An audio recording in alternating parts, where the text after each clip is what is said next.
that cares for others, when you don't have a mindset that truly is loving and generous of others, when you don't have a conscience that asks you questions of the things you have done wrong, when you don't have a conscience that helps you to mold your thought process, there's no how you would destroy your destiny.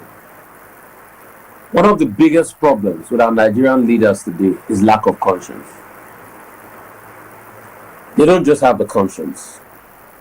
They don't think it's right to do good. They only think of their own lives and how it will benefit them and benefit their family members. Once you start to have a life that doesn't have conscience, that doesn't think about others, that doesn't think of the advancement of others, that doesn't think of the growth of others, then there is no how you are going to have a lot of problems. So the lack of conscience is a very big dilemma. People don't just have conscience in what they do. It is about them and their family, and the other people can go and die in their words. They don't even think of how to repair hearts of broken souls. They don't think of how to leave posterity behind. Or they don't even think that posterity will judge them. They don't think that the things they do will come back to haunt them. They are just very concerned about themselves and their families. There is no how, when you lack conscience, you can't do something transformational in your generation. You are just going to have a lot of problems and a lot of challenges where you do not move and go anywhere. The lack of conscience is the root cause of most of the wickedness amongst our political class. It is the lack of conscience that make people steal. And it is also the lack of conscience that make people reward the stealing people do. You cannot run your own marriage if you lack conscience. There are some people that are wicked to their own children that they give birth to. They lack conscience, they lack empathy.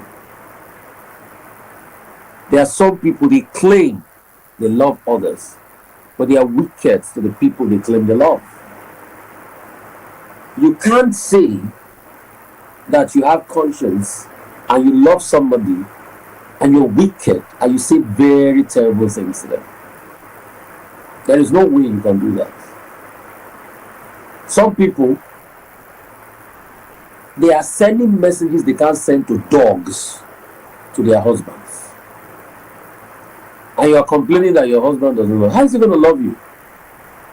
You forget that action and reaction are equal or opposite. You forget that it is what you dish out to him that he will give back to you, or their wives. You forget that it is how you treat them that they will treat you in return. You lack conscience. You lack empathy. You are quick to talk to people in a bashful way.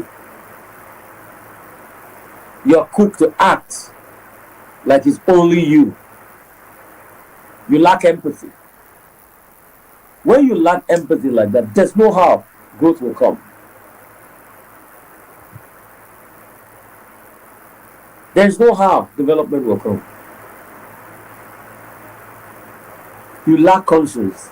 Because of a political position, you are quick to say they should eliminate somebody else. It is a man that his soul is gone that will order the killing of another man. It is a man that his soul is gone that will order the killing of another man. Just imagine you ordering the killing of another person. Can you imagine that? You cause confusion with your words. You tell and instigate violence, and you say they should kill other people because you have an agenda. You instigate hatred. You say they should kill other people. You kill children. Children that come out to protest. You kill them. Lack of conscience.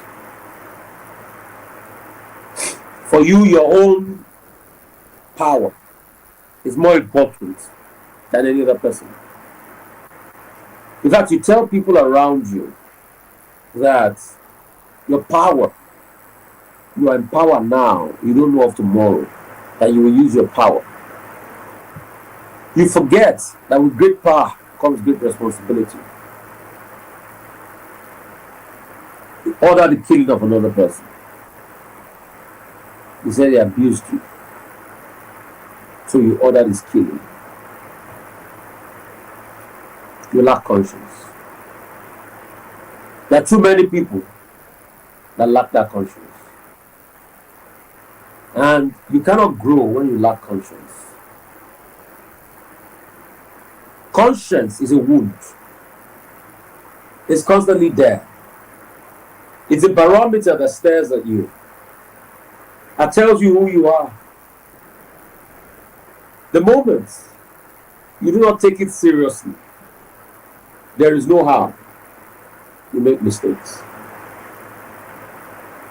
And that's the challenge society is facing today.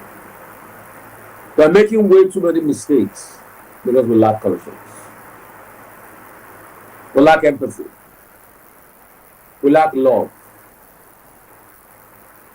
You don't love. You don't love one another. You hate people. You talk down on them. You bring them down because you feel you own it all.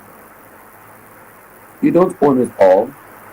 Life is not always about you. Another thing is you lack foresight. For you, you don't believe in anything developmental. As long as it doesn't favor you, you kill it.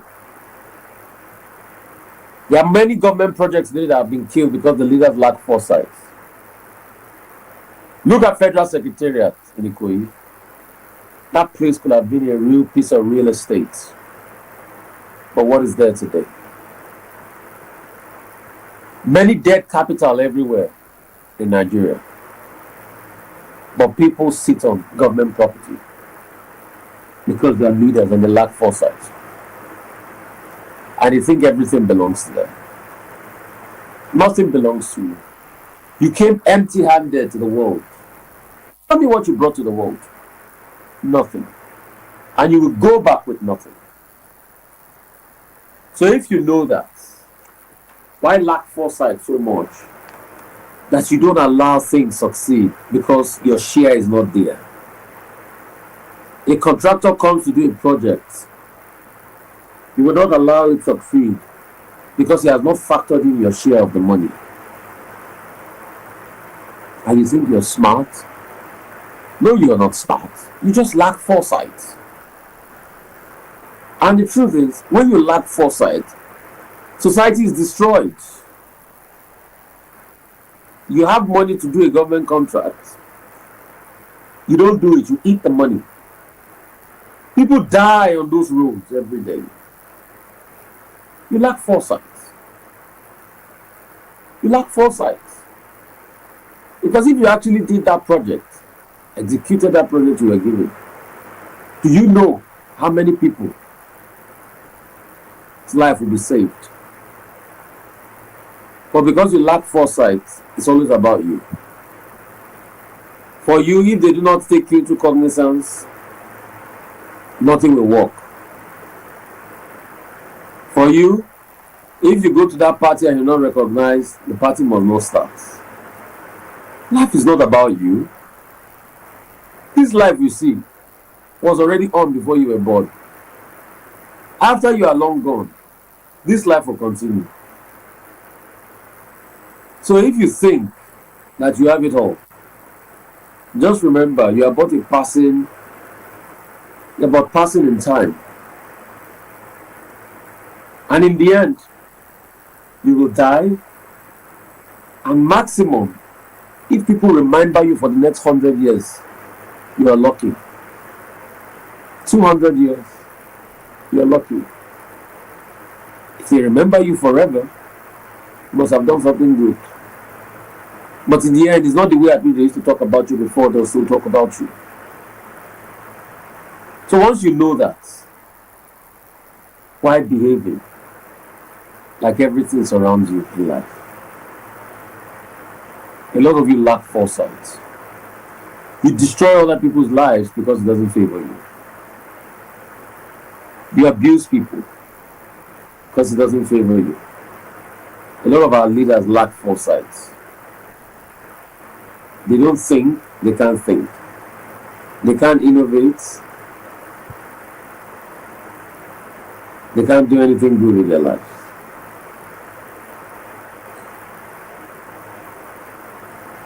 So, truth has to be said. A lot of you lack foresight. And if you lack foresight, your life cannot move forward. Another thing you need to do. A lot of you lack the ability to persevere. You don't want to sacrifice for anybody. Our leaders don't want to sacrifice for our country. They want to fly big jets while the people are suffering. They want to live in luxury while the people are suffering. They want to drive big cars while the people are suffering. They don't want to sacrifice. Where I was thinking some lawmakers would say, because things are hard, we don't want to collect money on salaries. One lawmaker was saying 14 million naira is not enough for him. So if you lack the capacity to sacrifice, your life can never be better. If you lack the capacity to sacrifice, your life can never be better. Your life can never change. You must have the capacity to be able to sacrifice for other people. Because for you to be alive today, some people sacrifice for you. If not some people that sacrifice to build the schools you went to, would you be able to go to those schools? If not some farmers that sacrifice to plant the food you eat today, would you be able to plant those food and eat? The clothes you made, somebody sacrificed to make it. What sacrifice are you going to make for others? There are some of you that you've never made any sacrifice for others. And that's why I keep making sacrifices. Some of the things we've done are outreaches. We have a dental outreach coming up on the 2nd of November. Because we discovered that most people don't have access to dental care. It's a sacrifice. It's costing me. Yesterday I went to do an interview with Moody, the great designer, Moody of Africa. I'm going to pay that interview next week. It's a sacrifice that brought him to where he was. Sacrifice. Most of you don't like to sacrifice anything. You don't even want to sacrifice anything. When are you going to learn the spirit of sacrifice? And you need to understand that the spirit of sacrifice is more than anything. If you don't sacrifice, you can't get anywhere. The capacity to be able to sacrifice is what makes a man unique. A man can never be unique if he doesn't sacrifice. If he doesn't have the heart and the mind of sacrifice. So the question I'm asking you today is, what have you sacrificed for your generation? I'll open the phone lines. What have our leaders sacrificed? Awolowo sacrificed a lot for free education.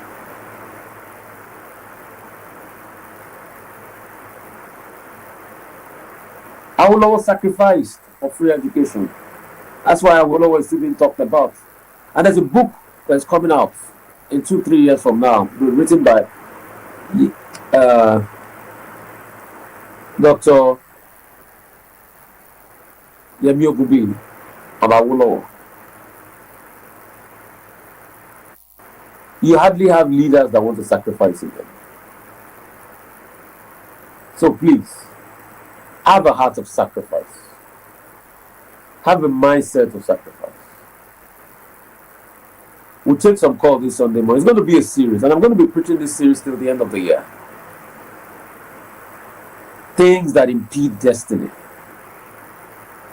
0818-099-1991.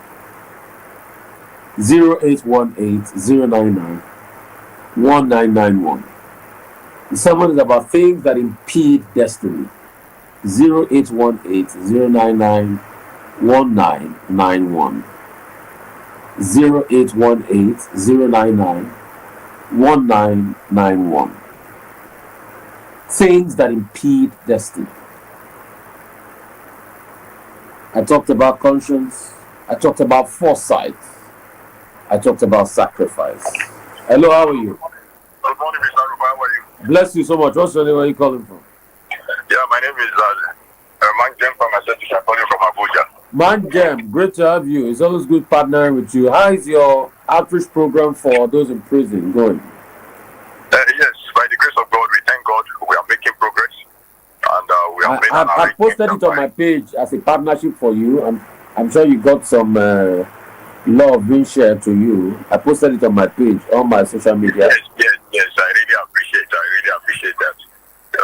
Well, we thank God because we are trying to put this together so that we can have enough drugs as well. So because we were told that some of the inmates are having ulcer because of lack of food and other things like that. So we need to do the needful, then give them more orientation about preventive medicine. Then I was told that there are toilets there. According to the information I got to us, so we need to buy some toiletries for the inmates as well. What's wrong with your toilet there?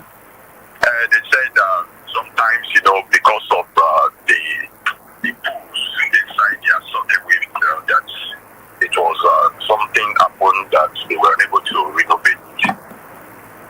But it seems to be, as I heard last week, that they are working on that.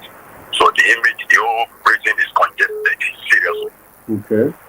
But I really want to appreciate you. You have spoke my mind this morning for speaking this truth and this reality about conscience. And it's just the truth.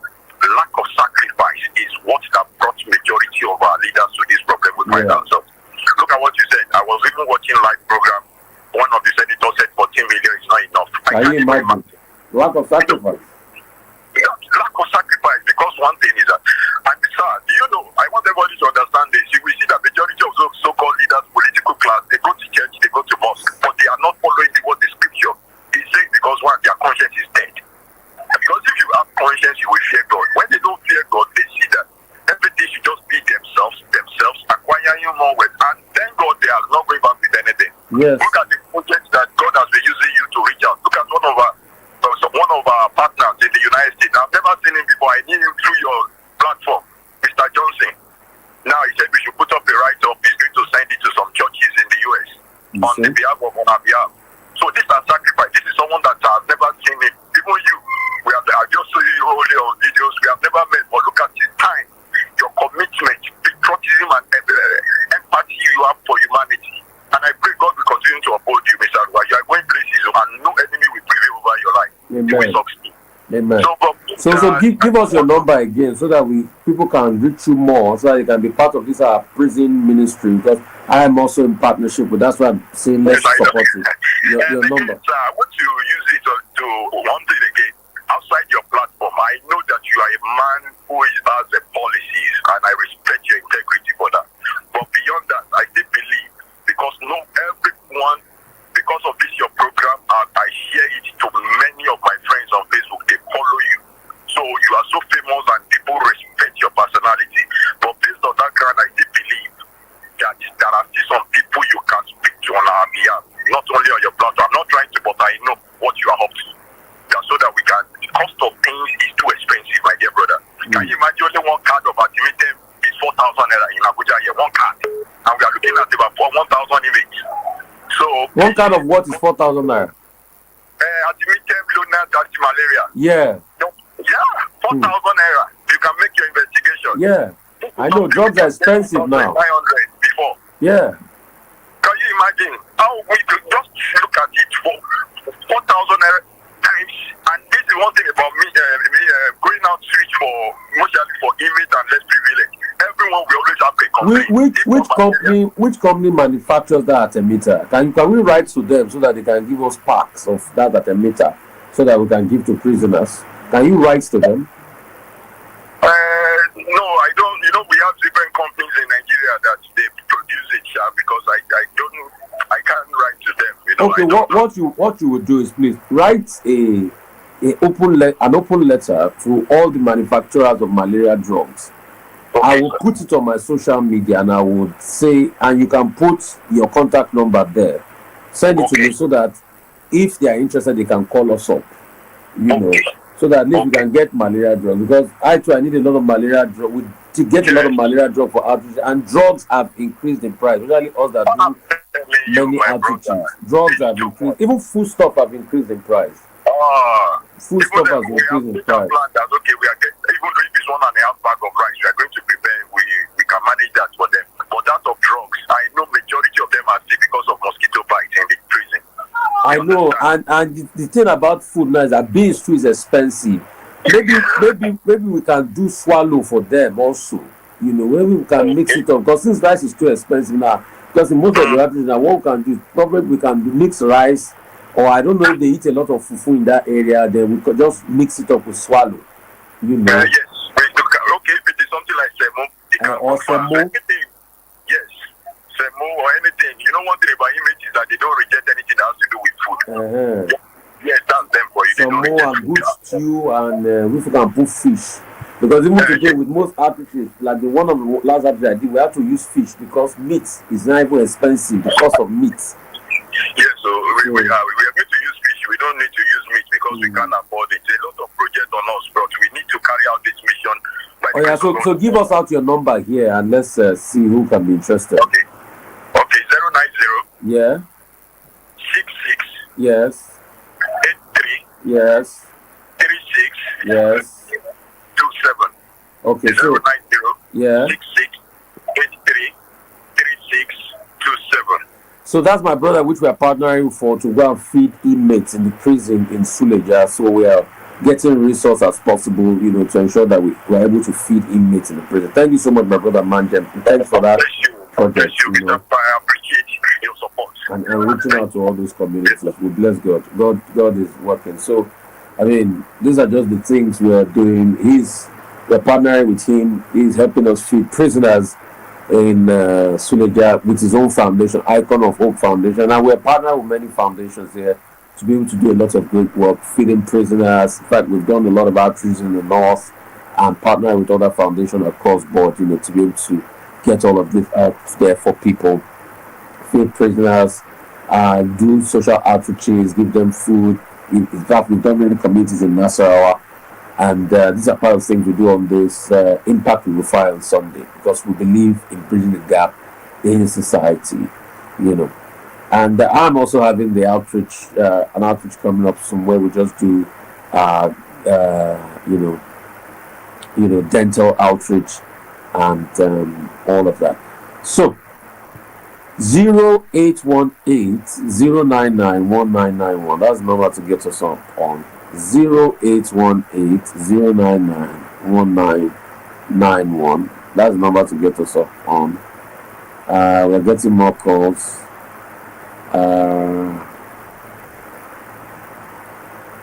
Hello. Okay, we lost this call. We lost that call. Okay. Hello. Hello. Hello. Hello, good morning, sir. Morning, what's your name? Where are you calling from? My sister America Gold, how are you? Yeah, this is Mama H from US. Yeah, how are you? What's happening to you? You sound low. Yes, I have cold. Oh, so sorry. It is well. Yeah, but not the reason why we don't sacrifice is because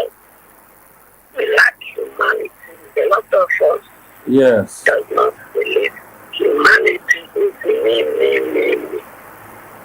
And because it's me, Christmas stepped in and you want to be hailed on our street as chairman, you know.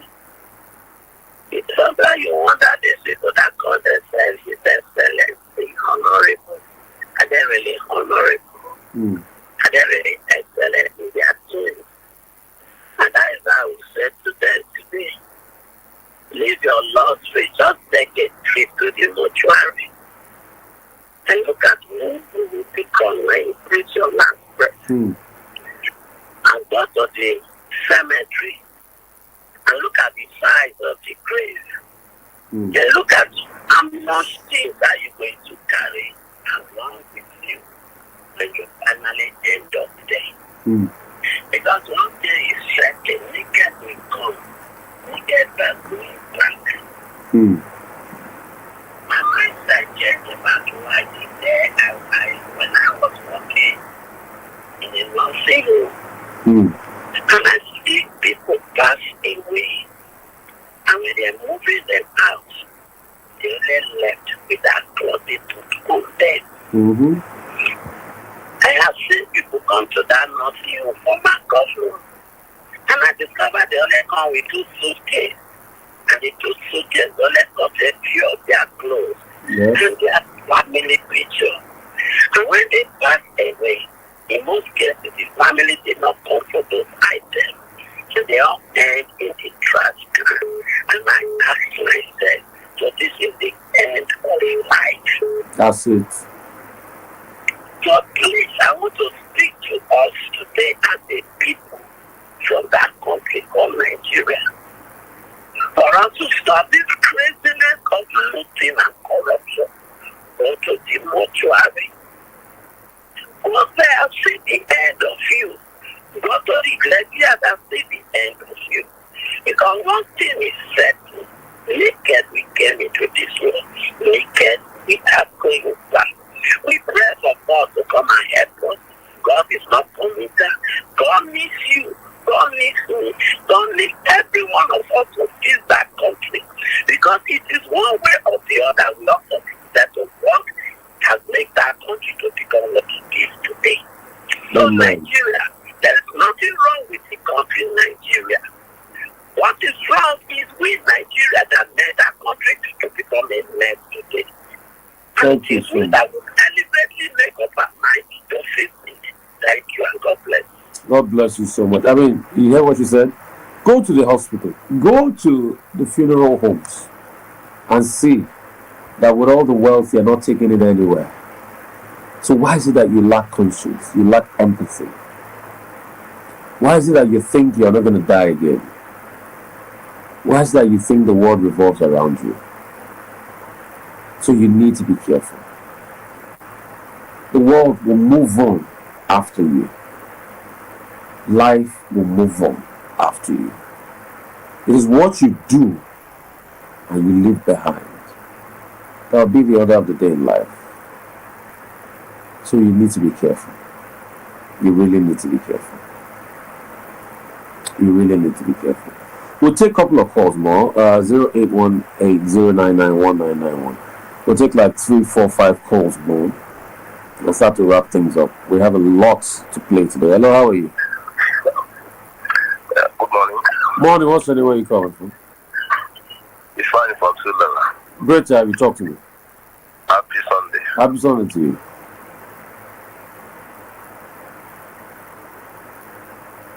Hello? We lost the phone.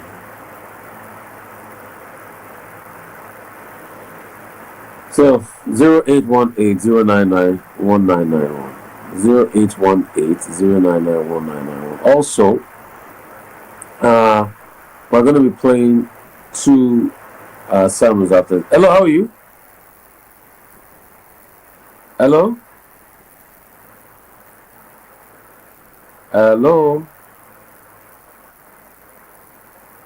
Oh, what's happening?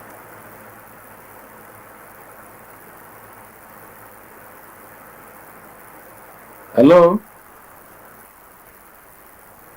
lost that. So sorry. So you just have to realize that there's nothing to life. And in all you do, let your conscience be clear. Let your heart be clean. Hello, how are you?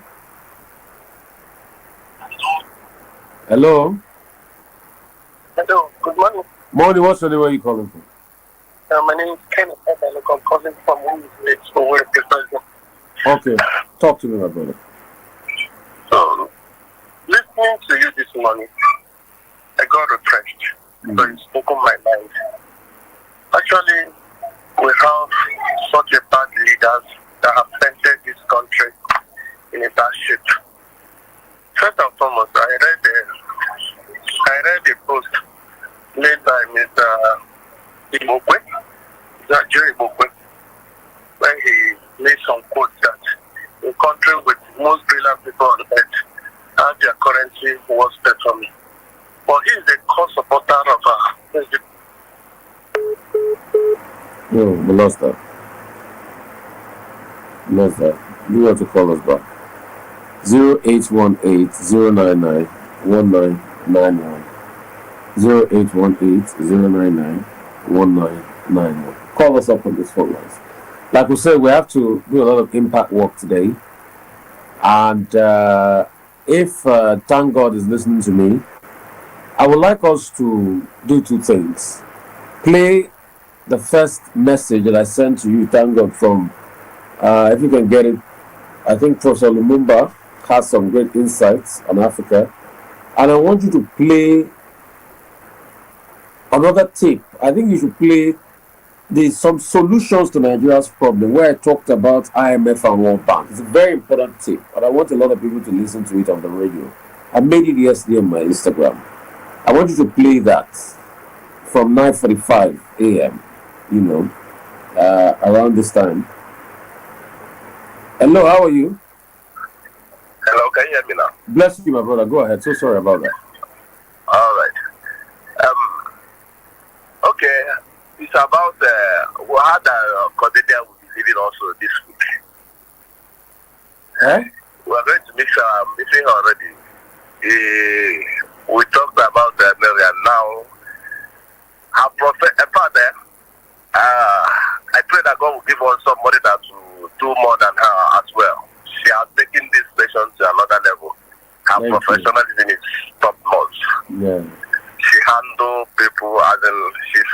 I pray God give us someone that will take us to another pedestal. Amen. It is well. You keep pushing, right? Yeah. Thank you. Please tell her.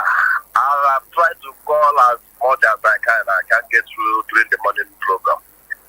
You know the morning program is. I need from her is to put Ejiro online this week before she leaves. Okay, I'll tell her. Anything it will cost to beg her to speak to us before she goes, she should do it, please. Okay, thank you. We'll That's tell my her. personal request. Thank you. I appreciate you, my brother. Thank you. So, I've told thank God to play some solutions, to Nigeria's problems, and he should also play the interview with Moody that I did on Facebook yesterday. Moody is a fashion designer that has been over 30 years. I'll tell you one story about that man. He's a great man. He's lifted a lot of people up in the fashion sector. Those are heroes. And I'm sure that interview is going to inspire a lot of people this morning. So thank God, please play some solutions, the one I did on Instagram that I sent to you first, and also play the interview with Moody. After you play some solutions, and you can end it up, if we still have time, with the empowering series. You can end it up with the empowering series. So 3 of those great insights will keep a lot of people inspired on the radio this Sunday. 0818-099-1991. 0818-099-1991. 0818-099-1991. I'll take about a call or two more before we keep it moving, and I will just go into those insights to be played.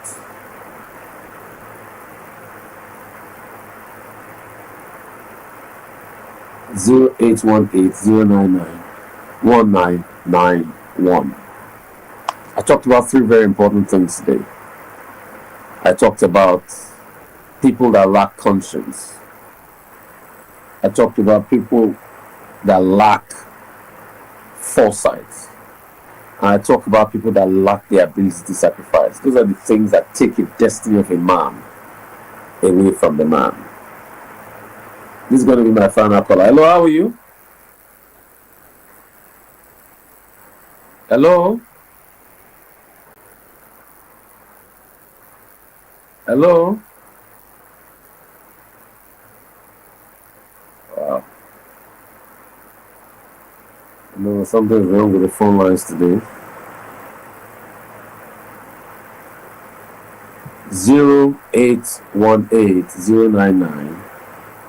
0818-099-1991. 0818-099-1991. For those online, after this segment, the show ends on the Rufai Oseni pages, the Rufai Oseni on Facebook, the Rufai Oseni on Instagram, but it continues on VOP 90.3 FM on YouTube. So you can continue to watch and enjoy the show on VOP 90.3 FM on YouTube. Alright? And on terrestrial radio, you can also, if you are tuned in to VOP 90.3 FM on terrestrial radio. Let me see if I can take the final call. Hello, how are you? Hello? Okay, the call is not connecting. Okay, on that note, we'll have to end it off this Sunday.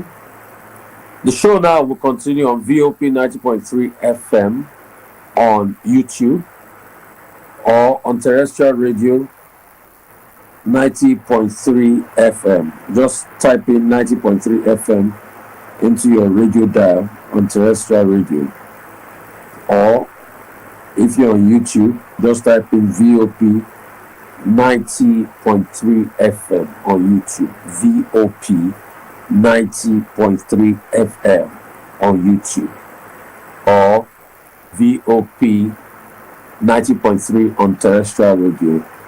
Then also you can also watch this on Rufai Oseni on Facebook, Rufai Oseni on Instagram. Those are the pages where you get to watch all of this live on the show today. We couldn't take more calls. The phone line is a little bit wonky, but we thank you all for your time. We pray as you go this week, God will bless you. He will give you favor and He'll make His face shine over you. In Jesus' name, amen. Take it away this Sunday. Take it away. Take it away, my friends. I want to do this video and please that the World Bank has the interest of Nigeria at heart. Then you will believe that today is Christmas. I'm here to talk about. If you want to be here, say here on Voice of the People, 90.3 FM. 90.3 FM. Increasingly, the World Bank has become a narrative that we should continue with the reforms that are destroying the lives of Nigerians and destroying the economic prospects of Nigerians. The World Bank is not out of interest. The World Bank originally is called the International Bank of the World Bank. After the second the World Bank was set up to help they were not set up to be able to talk about removal of subsidies and political shenanigans that was going to hurt the prospect of Nigerians. All this removal of subsidies has destroyed the prospect of Nigerians. I want to do this video And I'll give you please empirical analysis. that the World Can you Bank calculate has for the me the opportunity interest of cost Nigeria at heart. of how they've Then you will bastardized the Nigerian believe economy by devaluing that the today is naira Christmas. to to a point now that one I'm here naira to is talk about 1,070. what I'm increasingly seeing about the World Do you Bank. know how much in your personal And income Nigerians that has should been please lost be careful. as a result of that devaluation? Increasingly, the World Bank has been coming They here to push a devalued so much narrative now that anything that we we should even do to stem the continue tide with the of reforms that are destroying the lives of retrogression of the Nigerians naira is not working again. and destroying the economic prospect of Nigerians. The World So, Bank does not have the truth has to be interests said. of Nigeria at heart. The CBN The recently World Bank originally put is called the billions of International naira Bank in for Reconstruction to and be able to Development. stem the tide After of the the Second currency. World War, They started the selling World Bank was set up to be able to help for Forex, reconstruction and BDCs. development. For the first time, They in were a not long time, set it didn't up work. to be able to talk about And the World Bank is removal of saying subsidies and political we should shenanigans that was going to hurt the prospects of continue to Nigerians. depreciate the naira All this and devalue the naira for their own selfish benefits. It has to be said, the World Bank does not have the interests of developing countries at heart. And it's because we have put ourselves in the cul-de-sac. That's why the World Bank is preying on us. Exactly what happened in the 80s is what is happening again. All your assets today that are in naira, monetary wise, the value has gone by over 100%. And the World Bank says we should continue. If we continue with this policy, I'll tell you two things that will happen. Number one, it will damage the fabric of your productive economy. The World Bank that is telling you to remove subsidies, energy subsidies on electricity, and knows you need electricity for your production, do you think they like you? The World Bank that is saying remove subsidies on energy, where a lot of your small business buy those petrol. Because you see, the thing we keep talking about is saying, oh, when you pull out subsidies on petrol, blah, blah, blah, blah, blah, and car owners, it's not only car owners, there are small businesses that use those subsidies. And that's why I was even arguing in the past that even if you want to pull out subsidies, it has to be a phased removal, except when the economy works. But at the time, now, why I'm even condemning these pullers, because I argued in favor of subsidy in the past. And I've always said, you can't do two things at a time. You can't pull out subsidies and devalue the currency at the same time. So, the World Bank that is now taking you through this rigmarole and telling you that it will take another 15 years. By that 15 years, all your economic prospect will have been destroyed. All the value of the real estate you have will have been gone. I'll give you a very funny story. Somebody was telling me that he bought real estate in Nigeria. That doesn't stop you from investing in real estate, because real estate is still the real estate. He bought real estate in Nigeria many years ago for about 30 million naira, and it was over, a couple of hundreds of thousands of dollars. The worth of that real estate today is not worth how much he bought it, because of the devaluation of the currency. If you even own a property, and let's say as of 2019 you were collecting about 3.6 million in rent. 3.6 million in rent was about $10,000. Today, if you are collecting close to 5 million in rent, 5 million can't give you that $10,000 again.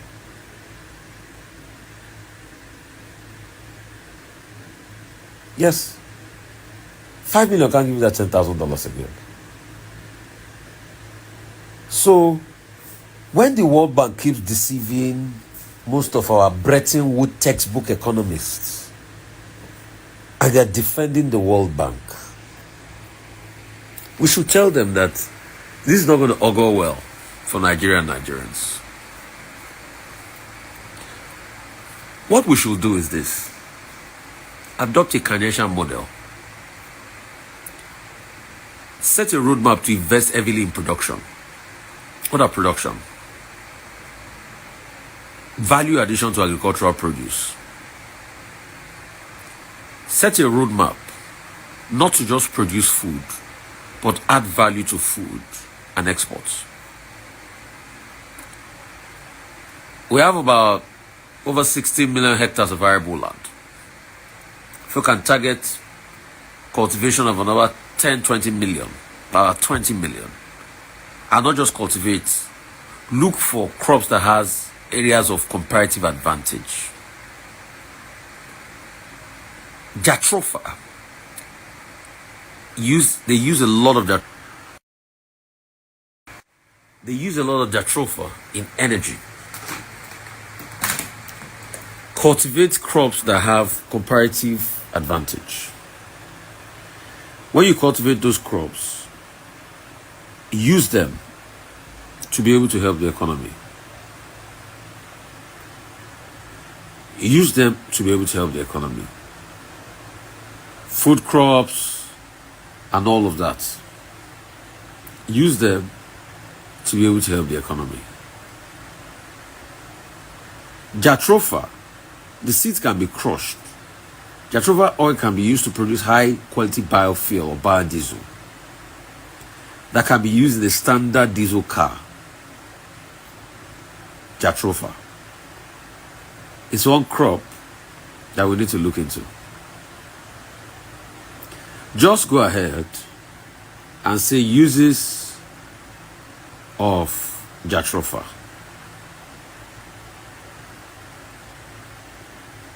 As regards also taking into cognizance other viable crops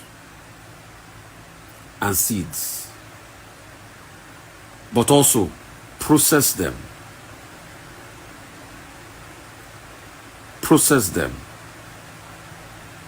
Energy sources, biofuel,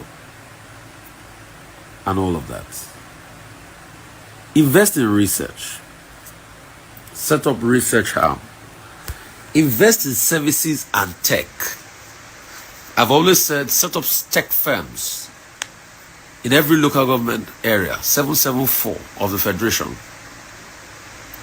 Let these tech firms produce and churn out research. That's one of the things I want to start doing too in my center. I have about 10 laptops at the City Center in my village. And maybe as time goes on, we'll now start teaching them coding to be able to add to the service sector. Open their eyes to these possibilities. Open their eyes to these developments. Reform the civil service. Make the civil service more nimble. Bring AI into the civil service. Bring AI into budgeting. All this frivolous excess budget, cut it off. Take money also, invest in education. Invest in education and invest in healthcare. Totally digitize healthcare records across the country. Open up healthcare to a lot of investors. A lot of investors are coming in. But open up those that can pay for the high-end healthcare, but the government healthcare also. Open them up. A lot can be done. Medical records, digitization, and everything. The healthcare sector in America is worth trillions. For an economy of about 20 trillion, I think healthcare in America is worth over 3 trillion. Open up these sectors. Look for new possibilities. And be able to build capacity across board. Create a new economy that can drive one. Start also look at some low-hanging fruits like mining and solid minerals. Partner with all the big companies, see how we can get this resource and have a lot of government accountability. There's so much that can be done. If the World Bank truly loves us, all of these are Keynesian methods. They should support it rather than telling us to cut subsidies here and there.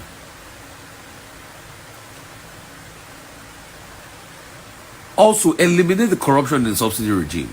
The problem with the subsidy, why it's bloated, is because of the corruption. So can we eliminate the corruption in the subsidy regime? The subsidy can be directly given to those that truly need it. You can use AI to determine any levels based on the bank accounts of individuals in society. And the petrol subsidy can be done in such a way that these people, because of their low earning level of society, after you've profiled them, you can give them a QR code that for every filling station they go, they just present it and it's scanned for them to be able to give them subsidies on these products. Through that, you'll be able to eliminate it. I mean, those that can afford it based on their earning level, that they can pay for it, they should pay it. Both those in the lower level, they should buy it at a lower rate. You can use a QR code. I think that's what's been done, I think in Libya or thereabouts. So you can use that. But all of this can be done with data. So it depends on the scanning process. But keep those subsidy. Work massively as regards food production. There's a Yoruba saying, baby babonu she shebushi. Work massively as regards food production. And let this food production start to be a dominant part of society. Let this food production. So most of the agricultural belts produce there. But before you do that, you must also have to fix the problem of insecurity. And there are many approaches. The very first approach is property rights and empowerment. Because you see, most of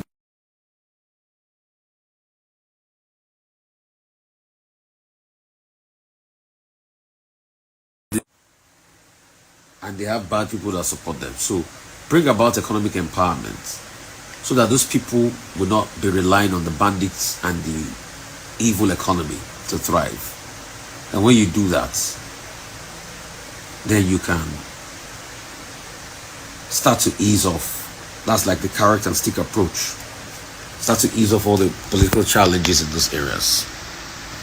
Then start to fix the economic malaise. So once you fix it, and to a large extent, you start to get some solutions. I think those are the things we should invest heavily in. Thank you.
put on the banner that we're going to share money today, this place will be full up, isn't it?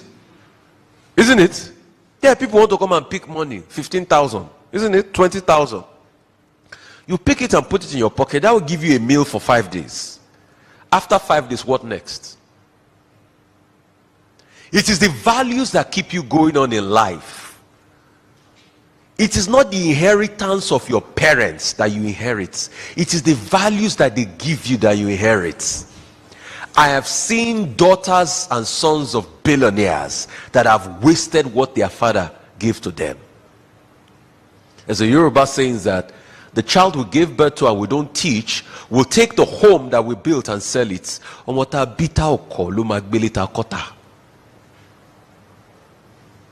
what are we doing? We are giving birth to children and we think everything is about money. Yes. But if everything was about money, I'm sure the richest man in Babylon will still be alive today.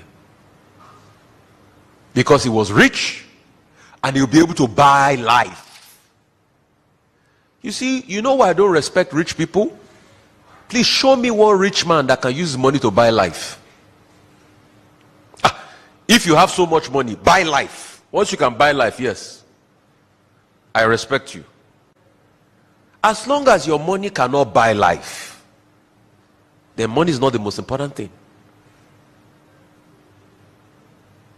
But where does it start from? Values back to the family. So I submit to you, all of our problems today, our family cause problems. But you see, in tackling Boko Haram, I have never heard a day that the government will organize a family conference. Because they don't know. There are a lot of things they don't know. And I think the first place to come from is organizing a family conference to even know what makes up the family in Nigeria. Because if you don't know, then you've gone amiss. Why do you think that the most important thing to the British government is the family structure? And that's why they put a lot of budget into welfare. That's why they say for every child you give birth to, because we want the child to grow up in a society and allow the child believe that the society works, they give 200 to 300 pounds for every child per month. Why are they doing that? Because they know that if you raise malnourished children, if you raise bad children that don't have the care and the support needed, their society will be destroyed. So the reason why they are giving their money is not for you as the parent, is to secure their own society. But you see, one too many times in our own part of the world, we leave the family aside. Over the years, we've had government that doesn't even understand the essence and the importance of family. So we allow children to be given birth to indiscriminately. We allow all sorts to happen, but we forget that this is the principal coordinating factor of our national life. You want to know the national life of an average Nigerian? Go to his family. They say people are trolling people on social media. They are abusing people. There's cyberbullying. Sex tape is leaking here and there. Is that not an average Nigerian family? What are the conversations that go on in an average Nigerian family?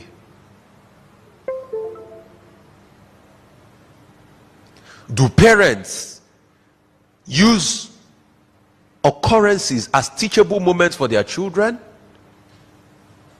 How can they do it when they don't even have the values to teach? Can you give what you don't have? So we are quick to complain, but we forget that we are the problems.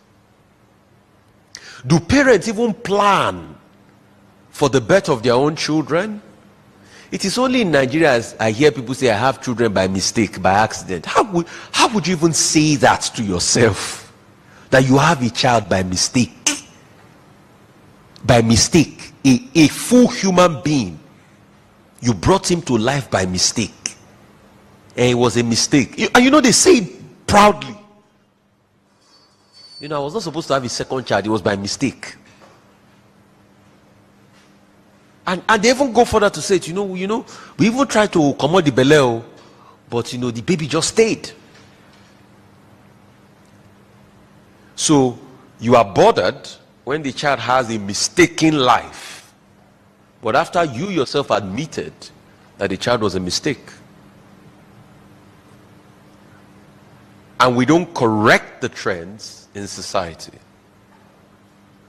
So my submission here is that we must have more parenting conferences. And this is the most important place we should all be at this point in time. Because we are losing a nation. And you know why we are losing a nation today? Is because we lost the family 20 years ago in Nigeria. And you see, when you lose the family, it will take years before you start seeing the cascading effects. Go in Nigeria. And you see, when you lose the family, it will take years before you start seeing the cascading effects. As I submit to you, don't forget, those we call terrorists, bandits, vandals today.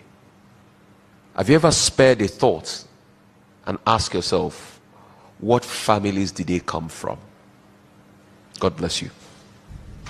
The sad reality is that we shouldn't expect anything to change.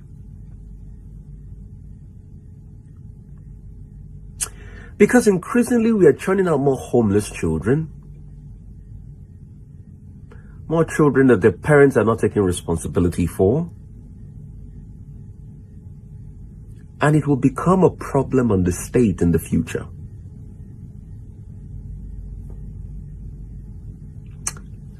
I am saying this. Let it be said that I said it.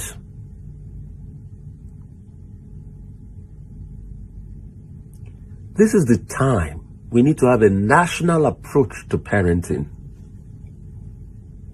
We need to go back to the parenting structure that saved our country.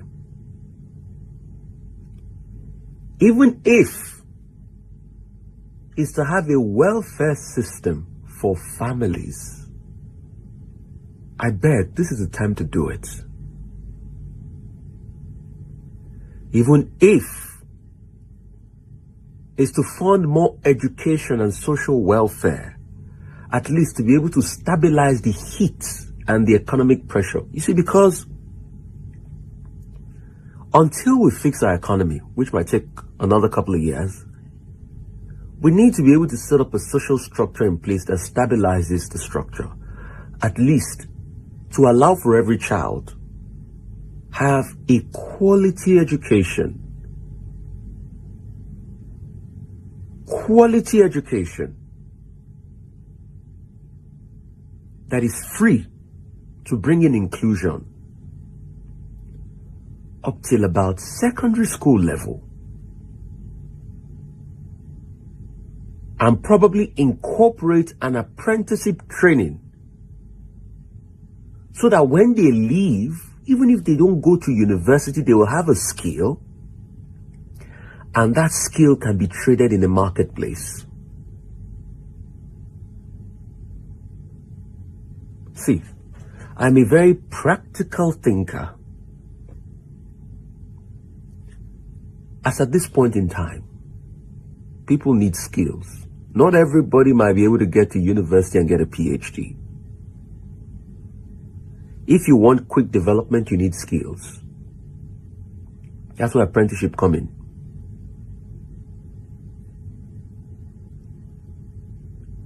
This model I'm saying has been practicalized When Finland wanted to come out of the economic doldrums in the early 90s, this was what they did. They set up what they call polytechnics, that people got degrees and skills in about 3 years after high school that got them prepared for the industries that were coming up. So while we spur foreign investment, let us churn out a lot of more people with skills that can fill up those roles. Then this can remove the economic pressures on family. And I know it's not sustainable being free, but we will have to make it free to cover up for lost time. Then even when we are going to make it paid for, it needs to be subsidized.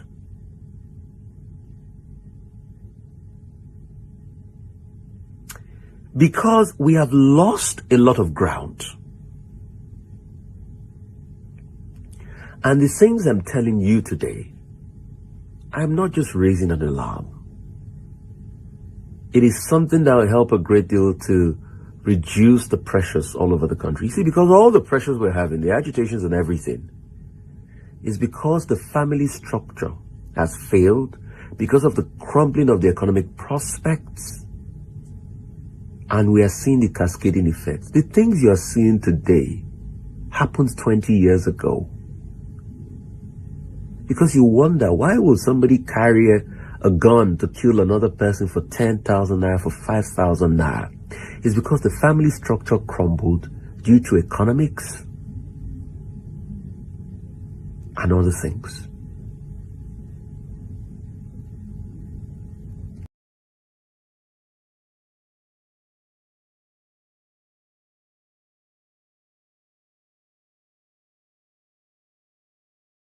Than that. So again, we move straight to what purpose is, right?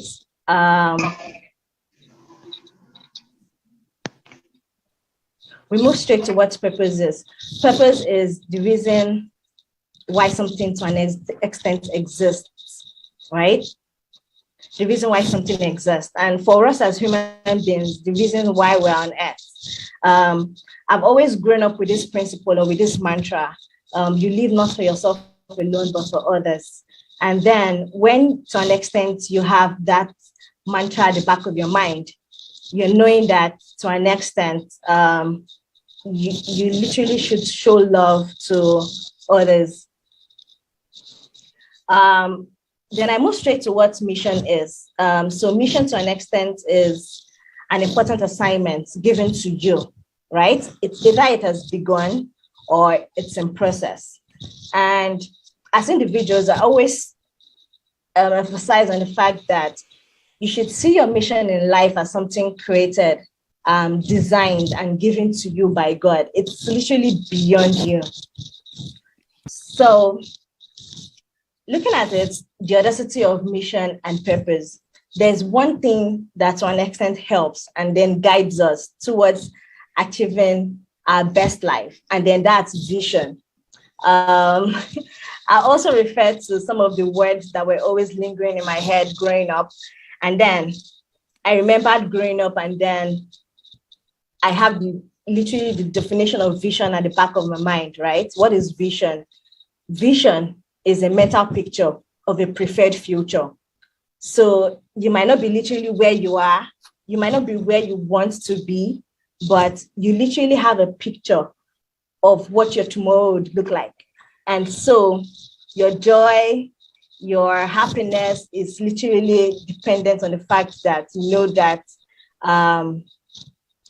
there are better days ahead. I wish I could share my slide. I don't know, Amaka, if you're able to get the slides. I think I sent it to your WhatsApp. I am trying to sort it out. My apologies. Yes, I would get it to you shortly. Okay, great. So there's literally a Venn diagram. I hope before the end of this session, I'm able to still share it again. So there is a Venn diagram that describes how you're able to figure out your purpose. it's a mix of passion, it's a mix of mission, it's a mix of your profession, and then also a mix of your vocation. So it's you literally sitting down to analyze what are you passionate about, what is your mission. So to an extent, what opportunity do you have in terms of your profession? So for instance, I'm really excited at the fact that Rufai is on this call. So he's literally leveraging his profession to fulfill the assignment that God has for him. And to an extent, it's making people ask themselves genuine questions, right? You could also find purpose from, are you being paid from either your profession or your vocation? Because in as much as you want to impact lives, I'm on page 6. So in as much as you want to impact lives, you still have to find ways in which it's going to be sustainable, right? How are you going to fund it? So your profession and your vocation could fund your purpose. You could also look at what you're passionate about and then what your mission is. I remember when I was still in the university, and I knew that just a university education wasn't going to give me the desired future that I needed. Or so then what I had to do was to then volunteer with organizations. I volunteered with the Future Awards Africa. I volunteered with ISEC. I volunteered with a couple of organizations. And the truth is, the relationships had built in all these organizations paved more ways for me when I left the university. So you necessarily don't have to be paid for something, but as long as you have passion in it for it, and then you have a mission, and then you have a vision, you love it, you are great at it, you are great at volunteering, and then the world also needs you to serve effortlessly. So an extent, when you align all of these different verticals, you'll be able to find your purpose. So I expect that a lot of us can grab this and then literally take pen and paper to write all of this down. So I love Grant Cardone. I love reading his books. I love some of his principles on the 10X rule, where you're able to think exponentially. And then I came across this paragraph in his book: stop thinking about your basic needs and start aiming for abundance in all areas of your life. And then reading the 10X book, he also itemized his different goals. I know a lot of us are like, we have goals that we're writing down, but when I read some of his goals was, I'm going to have a house by the beach side. I'm going to be a wonderful wife, a husband to my wife. I'm going to be a great dad to my children. I am a great dad to my children. I am a great husband to my wife. My children are going to have the best friends. And so just setting very, very big, hairy, audacious goals. And when you keep looking at these goals, it to an extent then helps you be all God has called you to be. So the next is somewhere in the scripture that says, making the very most of your time on earth, recognizing and taking advantage of every opportunity and using it, the next slide, and using it with wisdom and diligence because the days are filled with evil. So just emphasize on making the best use of every opportunity given to you to serve, to work, and all of that. So I'll go to the next one, which is never let a good crisis go to waste. This was one of Winston Churchill's quotes some time ago. And then interpreting it, the next slide. So interpreting it in this current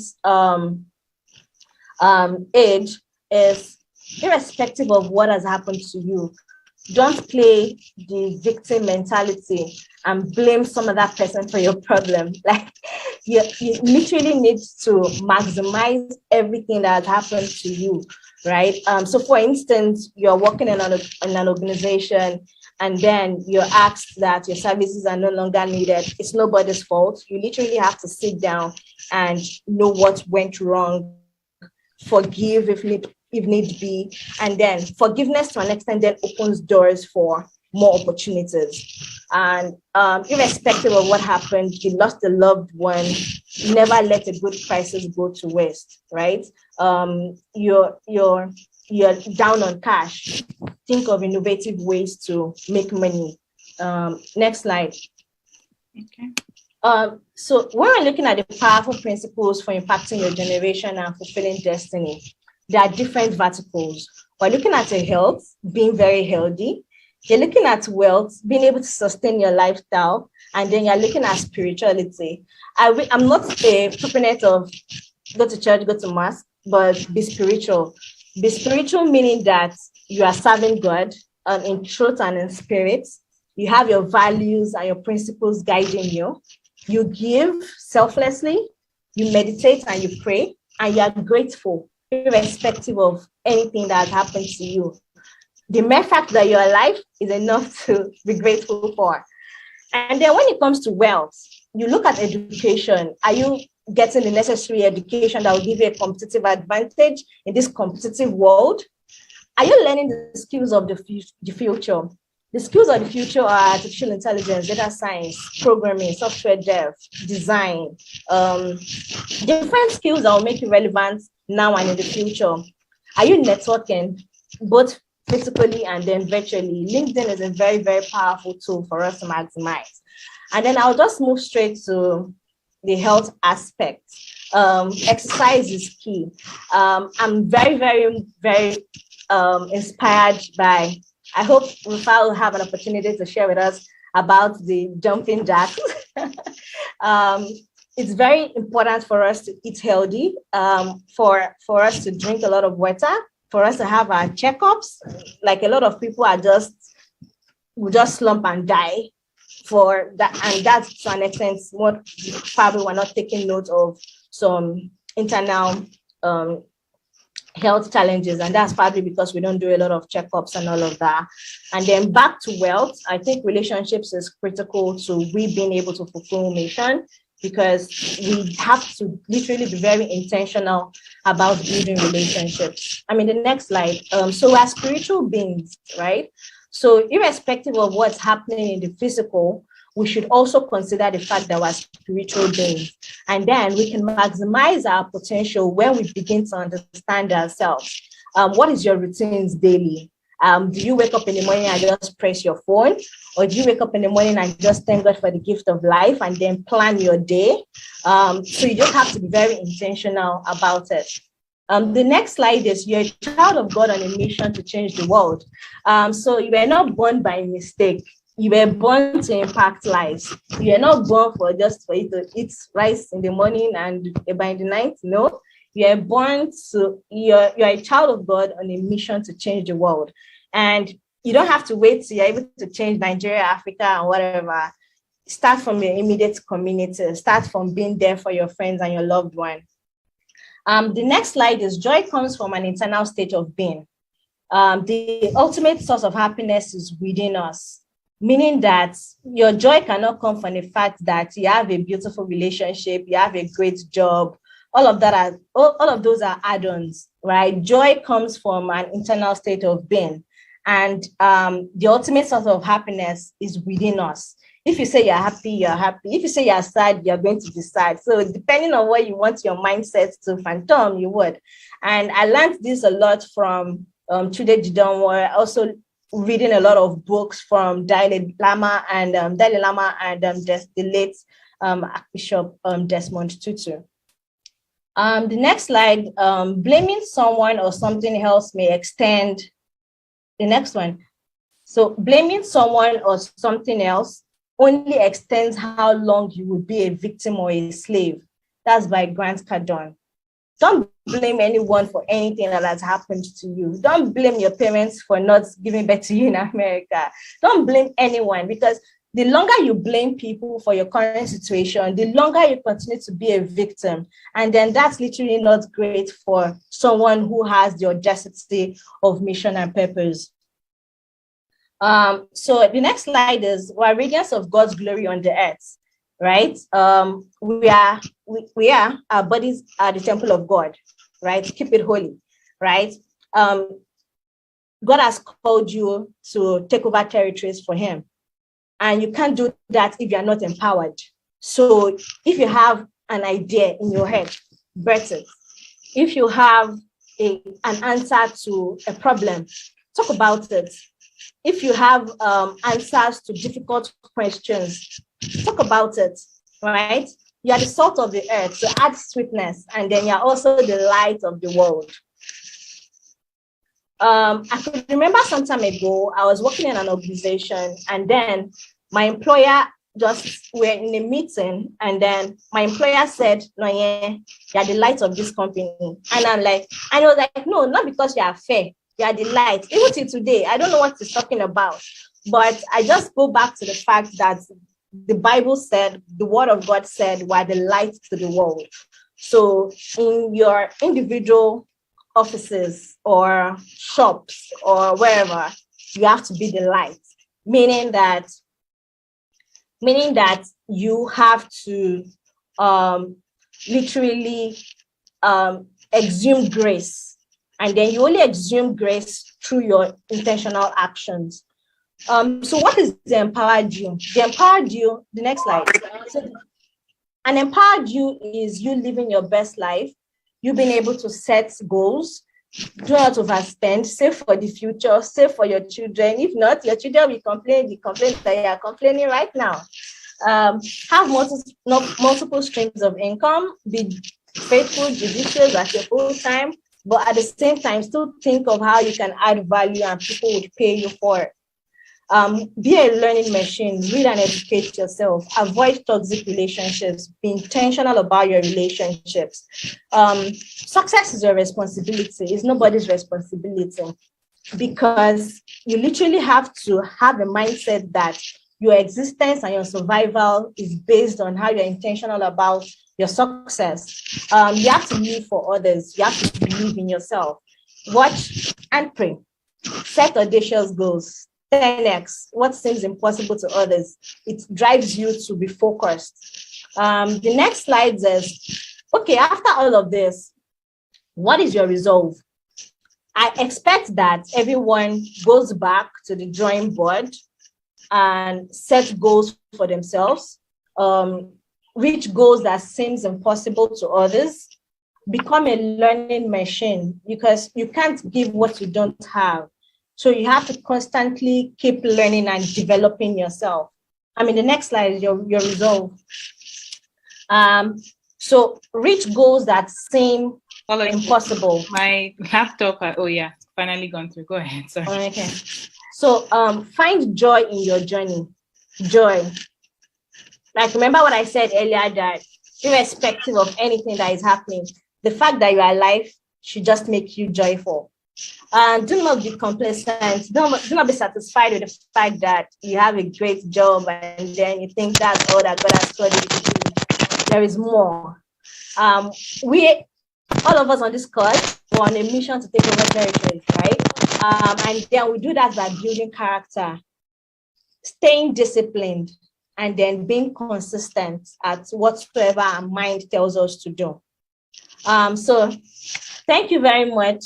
These are my contact details. I'm very, very much available to help if you need clarity post this session. This number is available just on WhatsApp. And then my campsite bio has some of the books I've written on life principles, on tech skills of the future, and a lot of other things. So I'll give some time for the other speakers to bless us. And then thank you very much for the time. Thank you so much, Noye. Now, don't be too in a hurry to leave. We have some time for reactions. So if anybody has, say, any questions to ask Noye or any contribution to make as well, can I ask that you do that in this time? Do you have any questions, contributions, or was there a particular thing that resonated with you that Noye said that you would like to also probably elaborate on? If we don't have, we could move on to, but I'll just give a few minutes. I'm just keeping an eye as well on the chat section to make sure that I'm reeling everything in.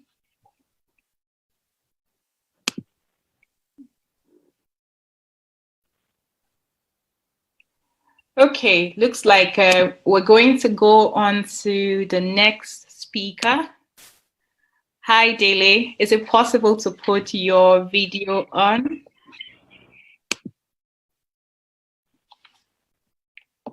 Yeah, hi. Can you see me? Yes, we can. Hi, how are you? I'm okay, and you? I'm very well, thank you. Welcome to Empowering Series. It's good to have you. Yeah, thank you so much for having me. Good stuff. Okay, so Dele will be speaking to us about my Nigerian dream and identity. Thank you, Noye, for sharing about the audacity of purpose and the audacity of, okay, my apologies, Dele. I'm going to just stall a bit. Someone just asked a question for Noye quickly. Someone asked, Noye, can the first speaker, can you elaborate on life once, I'm not sure if I get this. Can you elaborate more on living one's life? I guess that's what that means. Living one's life for others. Okay. So thank you so much for that question. So the sentence is live not for yourself alone, but for others. That means you are being all God has called you to be, but at the same time, you are not selfish, you are selfless. Meaning that you're ready to be there for those who need you. You're ready to impact lives. You are ready to make the life of some other person better, not at your detriment. And that's why, to an extent, it's very important for you to fulfill purpose first and then be able to impact lives.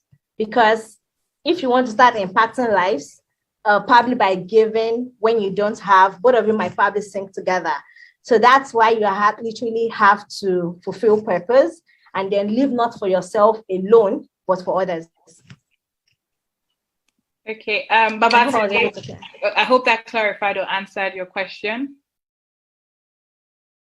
In the interim, I think someone wants to add something. Abam, would you like to unmute yourself and just give us your own what stood out to you? Yeah, go ahead, please. Okay. Noye, thank you so much for your presentation and treading more light on achieving purpose and finding out God's path for our lives. Good evening, everyone. Okay, so in addition to what Noye has said, so in living your life for others, I mean, when we look around God's creation in the universe, nothing lives for itself. The fishes in the sea do not live for themselves. The mango tree does not live for itself. The sun and the moon do not live for themselves. Everything in creation lives for others. When you begin to live for yourself, you begin to die. It means you're no more living a selfless life, you're living a selfish life. And everything about God's creation is selfless. So,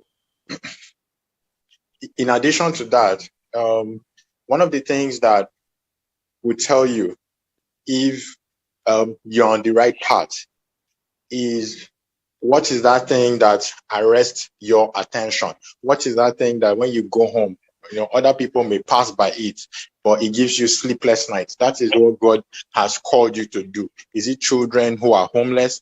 Is it the environment that is in danger or in degradation? Is it a housing problem? Is it a transportation problem? Is it a problem around humanity? Anything at all that gives you sleepless nights, that touches the chords of your heart, that ensures that you lose sleep, that you owe your creator, you would owe your creator an explanation if you do not solve the problem. The same way Nightingale, was it Florence Nightingale, addressed the issues then in World War I that bettered the nursing profession as we know it today.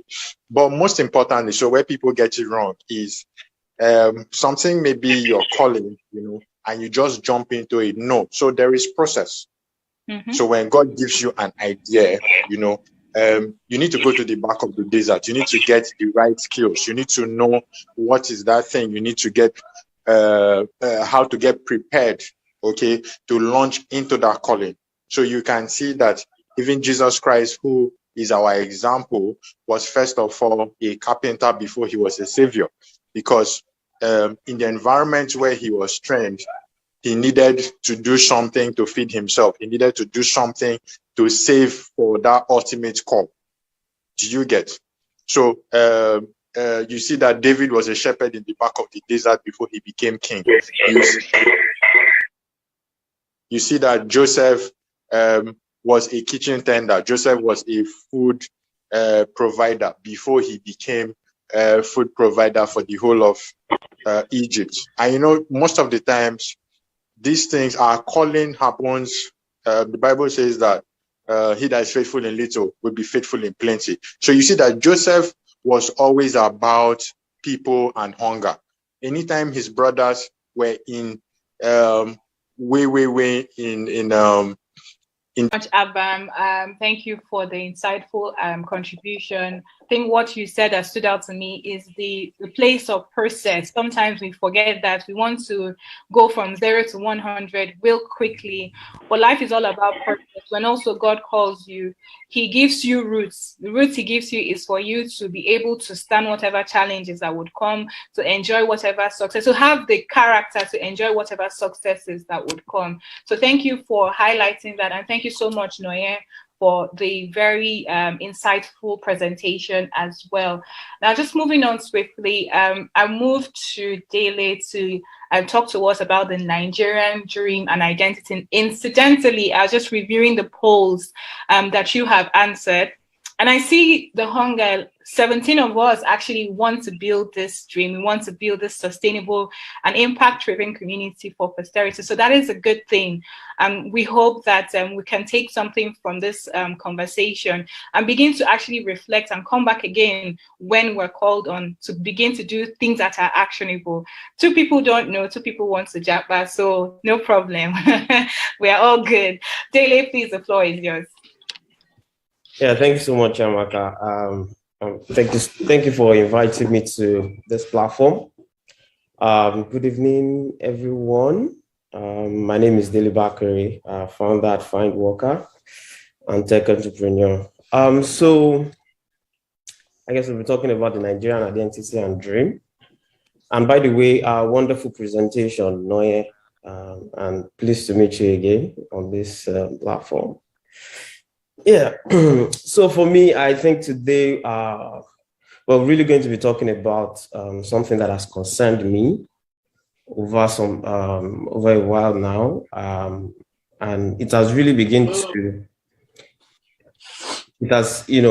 started to I would say get to me, but it's a lot of interesting questions that I've asked myself, and I have been asked, and I've asked people also while growing up. And the questions are, when is Nigeria going to get better? When are we going to have 24/7, electricity supply? When are we going to have good governance? Nigeria has about 10.5 million, children out of school. When are we going to have a good educational system? So there are a lot of interesting questions, and these are questions that, gets me, I don't want to say angry, but I'm bothered because of the state of the nation. So I asked myself these questions, and I've been asked these questions, and I've asked people these questions as well. And I'm sure many of us on this call, we've also asked ourselves these questions. We've asked people that when is Nigeria going to get better? When I was growing up, they told us that in the year 2000, we are going to have constant electricity supply. So year 2000 came, I didn't see anything. I don't know, maybe NEPA gave you people light 24/7 in your houses. I don't know, anything is possible. And yeah, so after 2000 left, we were told that 2010 will be better. And 2010 came again, we didn't see anything. So then we moved to Vision 2020, and 2020 has gone. So again, the question is still there. When is Nigeria going to get better? So these are questions that we're asking ourselves. And I just want us to reflect on this question as well, while we're having this discussion. So thinking about the evolution of Nigeria from 1960 that we got our independence, I think Nigeria has really suffered a lot of, should I say political leadership? Political leadership, because from the independence, we went to the military, era. And if we recall from history, we've also seen a lot of events from there. And later we got back to the democratic system in 1999. And that's when the ex-president, Olusegun Obasanjo, came to power. So, and I think at that point, that transition gave a lot of people hopes that Nigeria is actually, on the path of getting better. And I think so, or should I say, I thought so at the time, because the economy was getting better and everything, all the indicators were there that showed that and proved that the nation was getting better.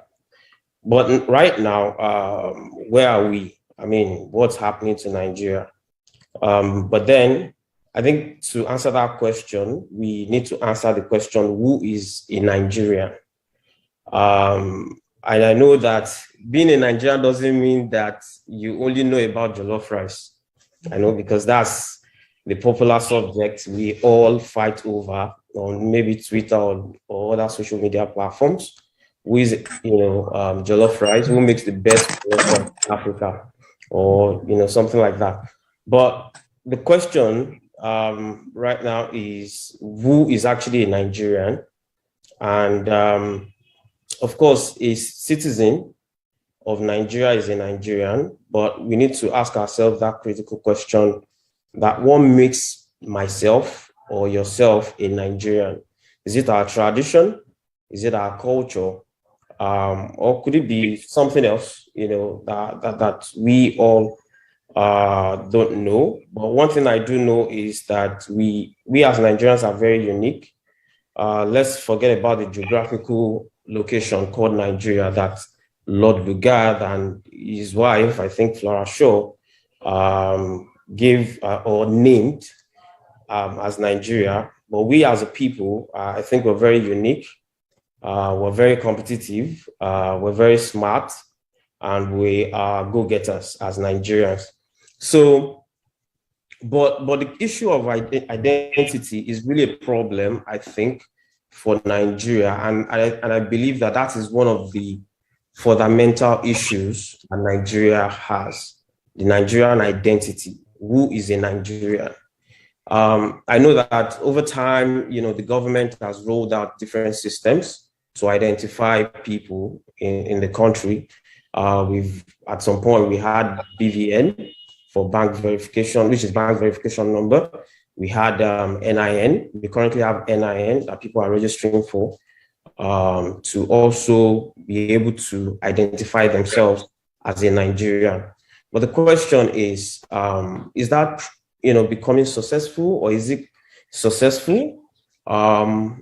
I can't answer that question because I don't have the data yet to show that out of the 200 million people, how many people have registered for NIN and all of that. I don't have the data, but the question is that also going to be successful, or is it just another initiative that, just like BVN and the others that have been done in the past, is that also going to be another initiative that we'll just register for and that will be the end of it? So, but one thing I do know is that the Nigerian identity is tied to the progress of the country. It is tied to the progress of the country because if you want to, for example, plan proper education or healthcare, I want to believe that you need to know the number of people that you are planning, education for or healthcare for. Let's take a community in Lagos as an example. I lived in Yaba, so I'll use Yaba as a case study, for example. So in Yaba, we have a certain number of people living in that area. So if the local government, for example, wants to plan healthcare, education, and a lot of this infrastructure and everything in that area, I'm sure they will do census to know the number of people that are living in that area. And how do you determine the number of people in that area if there is no record to show that you have this number of people entering into the community and a certain number going out of the community? So there is no data showing, people coming into the community and people leaving the community. How will the local government, for example, know that Dele has left this local government and he has moved to Surulere, or he has moved to, another city, or should I say area in the Lagos, state itself? So everything ties back into the identity of a Nigerian, and this goes across all the states as well, not just the cities, but it goes across states. For example, if you leave Lagos State to go to Yobe State, how would they know that, okay, this person has left to go to this other area in the state? And I'm not sure if bosses track all these things, but the point is there should be a way for government, to identify people, whether they are in their areas or they are in anywhere, across the country. And all of these things they go back to the infrastructure, how we plan infrastructure, how we plan healthcare, how we plan education, how we plan a lot of these things. I don't know how they usually budget or they plan budgets, our yearly budget for different communities. I just think it's just vibes. I think personally that, they probably just make up some numbers based on maybe the last census, and they just put it out there. Because how do you really track the number of people living in your area if you don't have that data? So everything ties back to identity, because when you know the identity, or when you know the number of people living in a certain area as a government, you'll be able to plan, accordingly for those people. You'll be able to plan healthcare, you'll be able to plan education, you'll be able to plan infrastructure and many other things. Even crime, if somebody should, let's say, for example, the local government just finished or completed a road, and somebody goes there to take something. How do you identify the person that has just taken it without even asking people around? So these are all the questions that are on my mind, and I feel like we can have that discussion today to talk about it. And I think another thing that ties into the identity is the culture of our culture as Nigerians. I know that we're very competitive, but how are we also breeding a healthy culture for ourselves internally in the country, and also externally? And I'm saying this because I have seen that a lot of people, including myself, we like to compare ourselves with others, to say, okay, me, I'm using Mercedes, you are using Toyota, or me, I went to this school, you went to that school. Yeah, these are, are normal things, but we need to start asking ourselves critical questions, not just questions that benefit us alone, because I feel like in Nigeria, the main culture is everybody seem to have a personal interest, in something. So we need to come together as a group, as a country, and have a national interest that helps us to keep the brand, keep the country, the name Nigeria forward. And it doesn't just affect people that are in Nigeria alone. It also affects people that leave Nigeria, that travel out of Nigeria. Like the popular saying goes, they would say that even when you leave Nigeria, Nigeria doesn't leave you, because at the point where you get to another country, at their immigration, when they see your green passport, you might get a different treatment from the other citizens. And we've seen details of these events online, several times. So it's shocking and it is worrisome, to see some of these things, but it is what it is. It is also about how are we building our own culture. I have a friend that lives in the US, and I like the way he would say that the United States is home of the, he would say land of the free, home of the brave, or something like that. And he's not yet a citizen, but it's just the way he's so proud about the country, So, and I hope that one day we would also be able to be proud about Nigeria like that, how we're going to, beat our chest and say it loudly to everyone and in everywhere that we are Nigerians, how we'll be able to carry our green passports with pride and move across the world and be proud that we are Nigerians. So a lot of these things are very critical when it comes to building our identity as Nigerians. So I think that as Nigerians, we need to build our culture. We need to start inculcating the habit of speaking good about the country. First off, we need to also encourage more people, even intellectual people, to move into government. We can't just leave the political system for the people in the political, system. We also have to participate in one way or the other. Also, we need to collectively bring, our efforts in helping even the government to fix the identity problem. I don't know if you know anybody in the government office.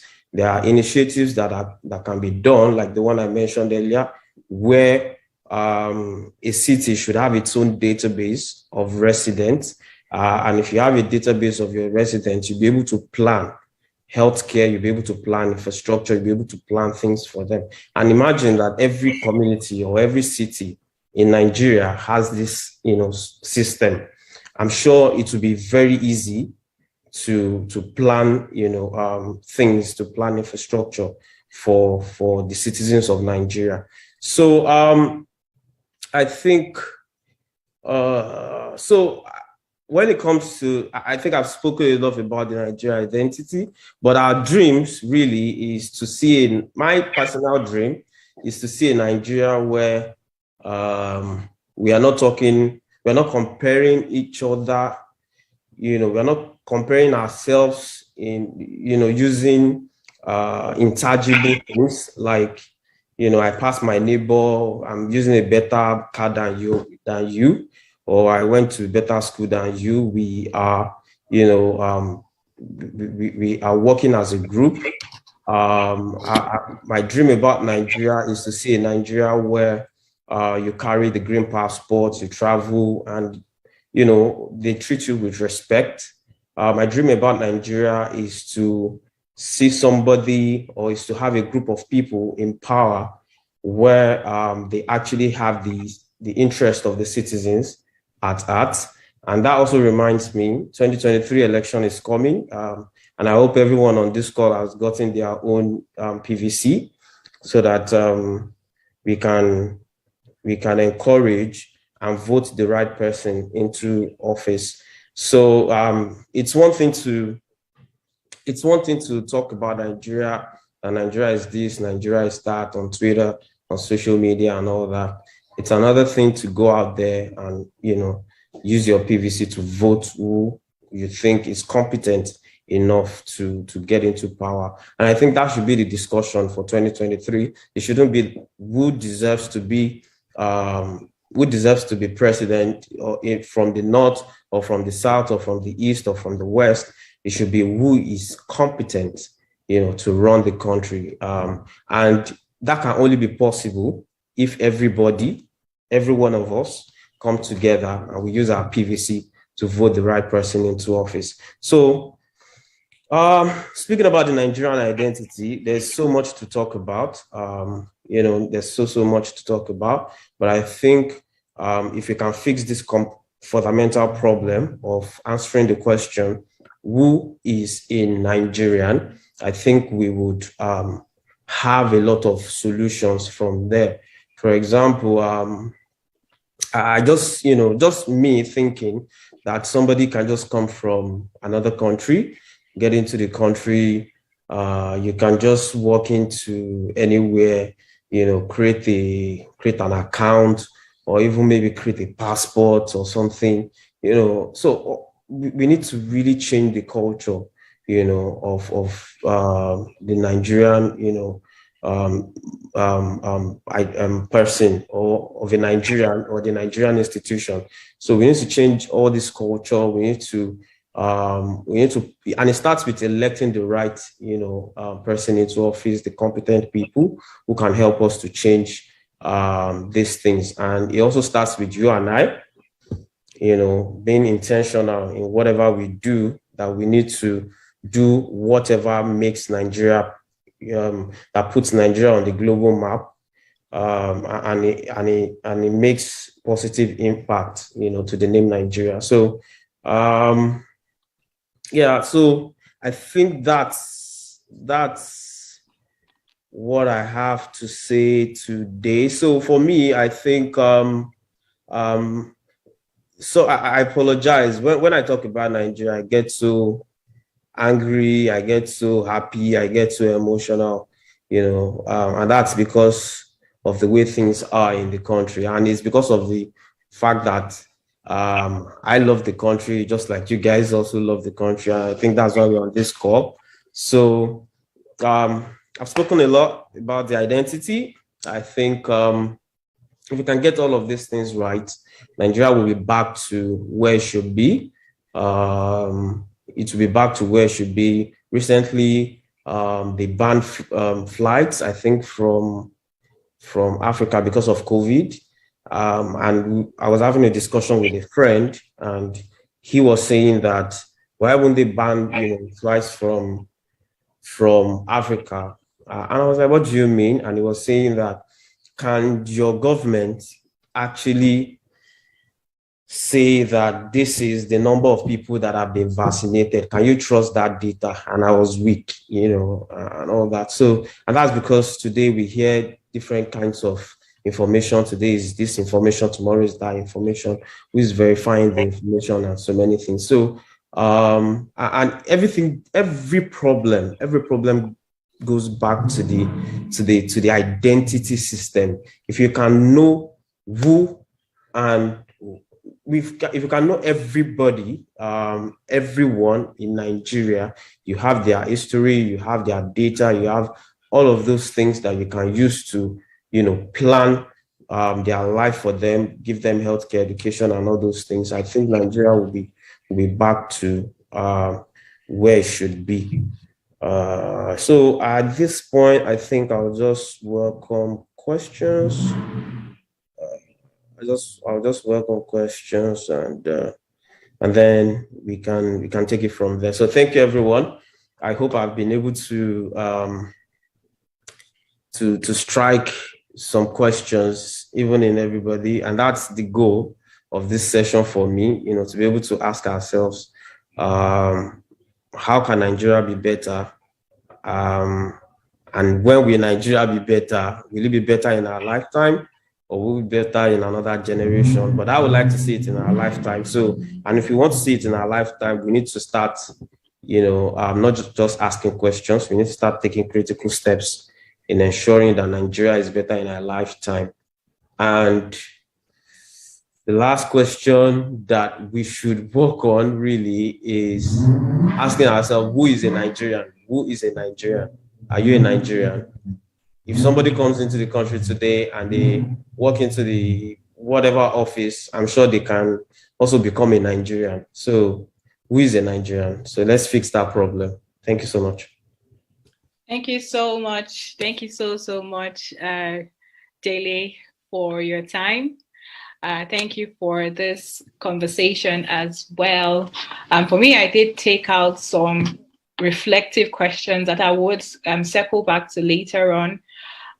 That's, again, would be useful for people who are interested in entrepreneurship, because we identify problems, but the problem is not just it's not important to focus on just the problems, but how can we find sustainable solutions for these problems? Again, we welcome questions.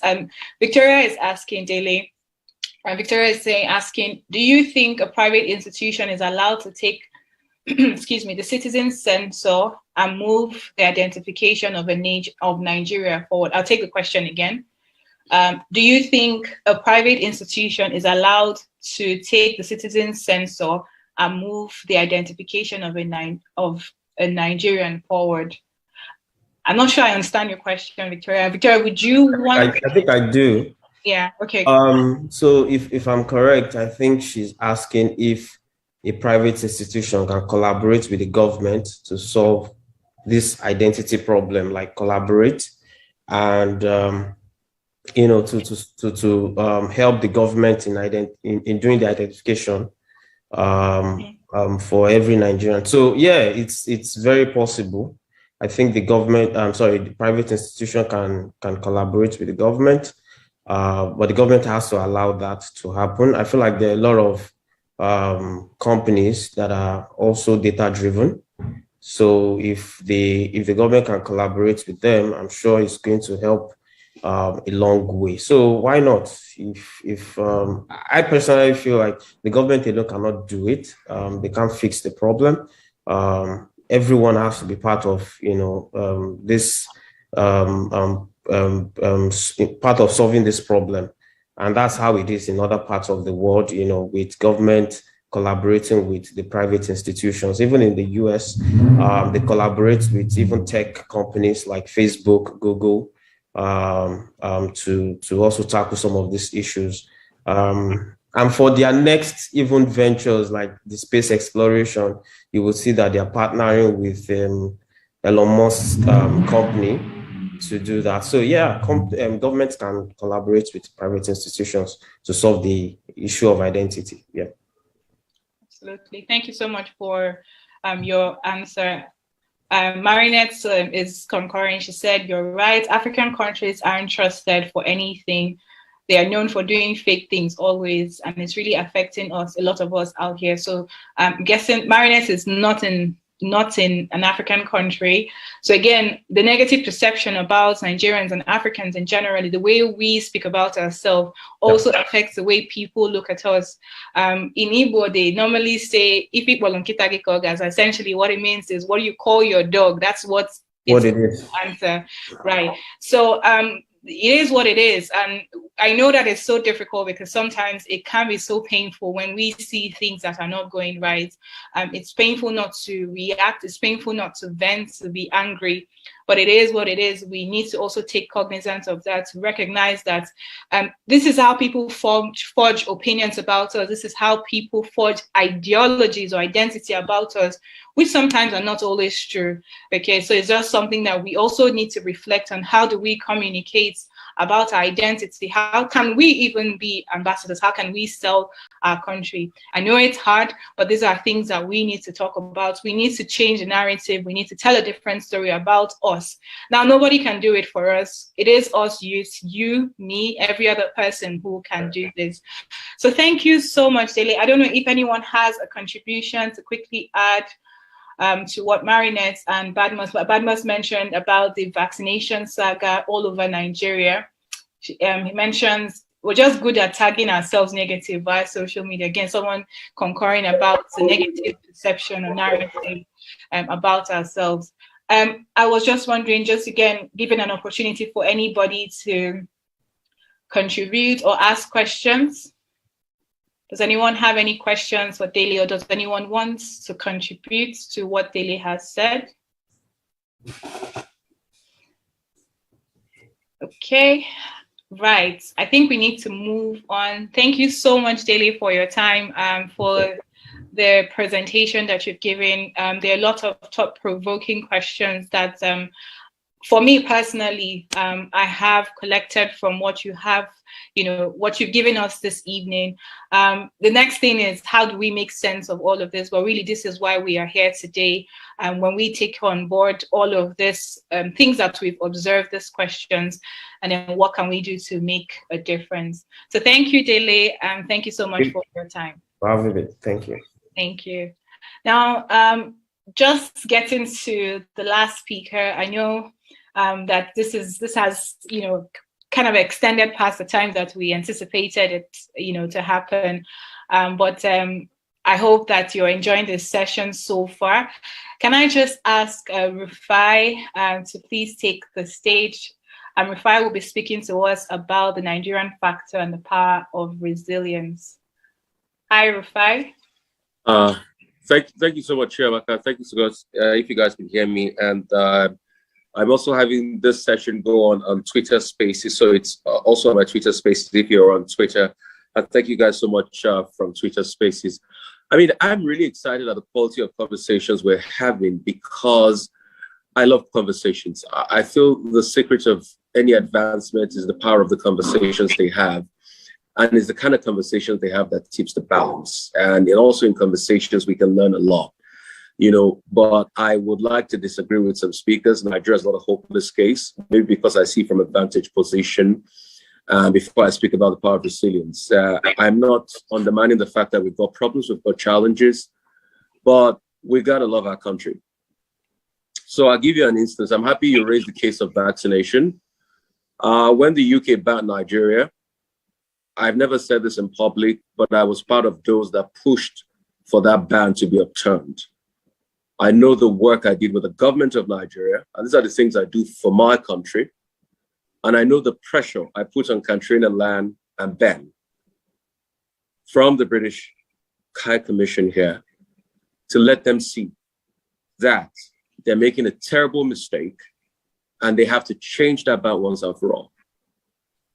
And it was not about the data. It was not about the figures. Because I see there's a lot of misinformation out there. There's a lot of hearsay. It was not about the reconciliation of the numbers. That was not the case. It was just a sweeping ban that we needed to fight back. And some people will fight back. You just have to fight back. And that's why for a while, I took the position nudging the government to do what is right, to reciprocate, to be hardline. Because you see, when it comes to diplomatic relations, even if you've not done anything wrong, some countries will just want to undermine you. It is all about you taking the mess from them or deciding to fight back. And that's why we took a very tough national stance. And we pushed with the Nigerian British Association, which I do a lot with, and the British community here, and we got results. I'm not saying Nigeria is entirely perfect, but I think we should, as a group of people, have that same power of resilience. Because I will not lie to you. Nigeria is one of the best kept secrets in the world. It is tough out there. The numbers are stark when it comes out every time. 15% inflation rate, twice the CBN target of 9%, 33 going to 40% unemployment rates, burgeoning debt to GDP ratio on the increase, 40 trillion national debts, very corrupt politicians, fightings and uprising in the north and other parts of the country, threats of secession. You don't even know if the country will still stand. But one thing I've always known about this country, it has a power of reinventing itself. This is not a mistake, or this is not an excuse not to do the things that ought to be done. But it behoves on us to be able to do the needful to support our country. So there are a lot of things I have privileged information by the kind of job I do. And when I see a lot of people comment about those things in public space, I look and laugh and say, it is not as terrible as you think it is. Identification can be fixed. What Nigeria is just trying to do with NIN registration is like what India did with the Aadhaar registration system. This was a prerequisite, even not from us, but from the World Bank, to be able to capture data. And they've got a robust bank that they're still building up. India was a 10-year project. I know it was shambolic, them telling a lot of people to go out there and register, and there was a ruckus about NIN. Maybe that was the best way they could keep people out. It was terrible. It was poor planning. but it was on the route to getting a lot of data of Nigerians to be able to have some sort of like a social security background. And that's why you see now that it's been tied to the passport. So if you're just collecting a new Nigerian passport, you have to put your NIN number. I mean, I got a new passport last year. You have to put your NIN number.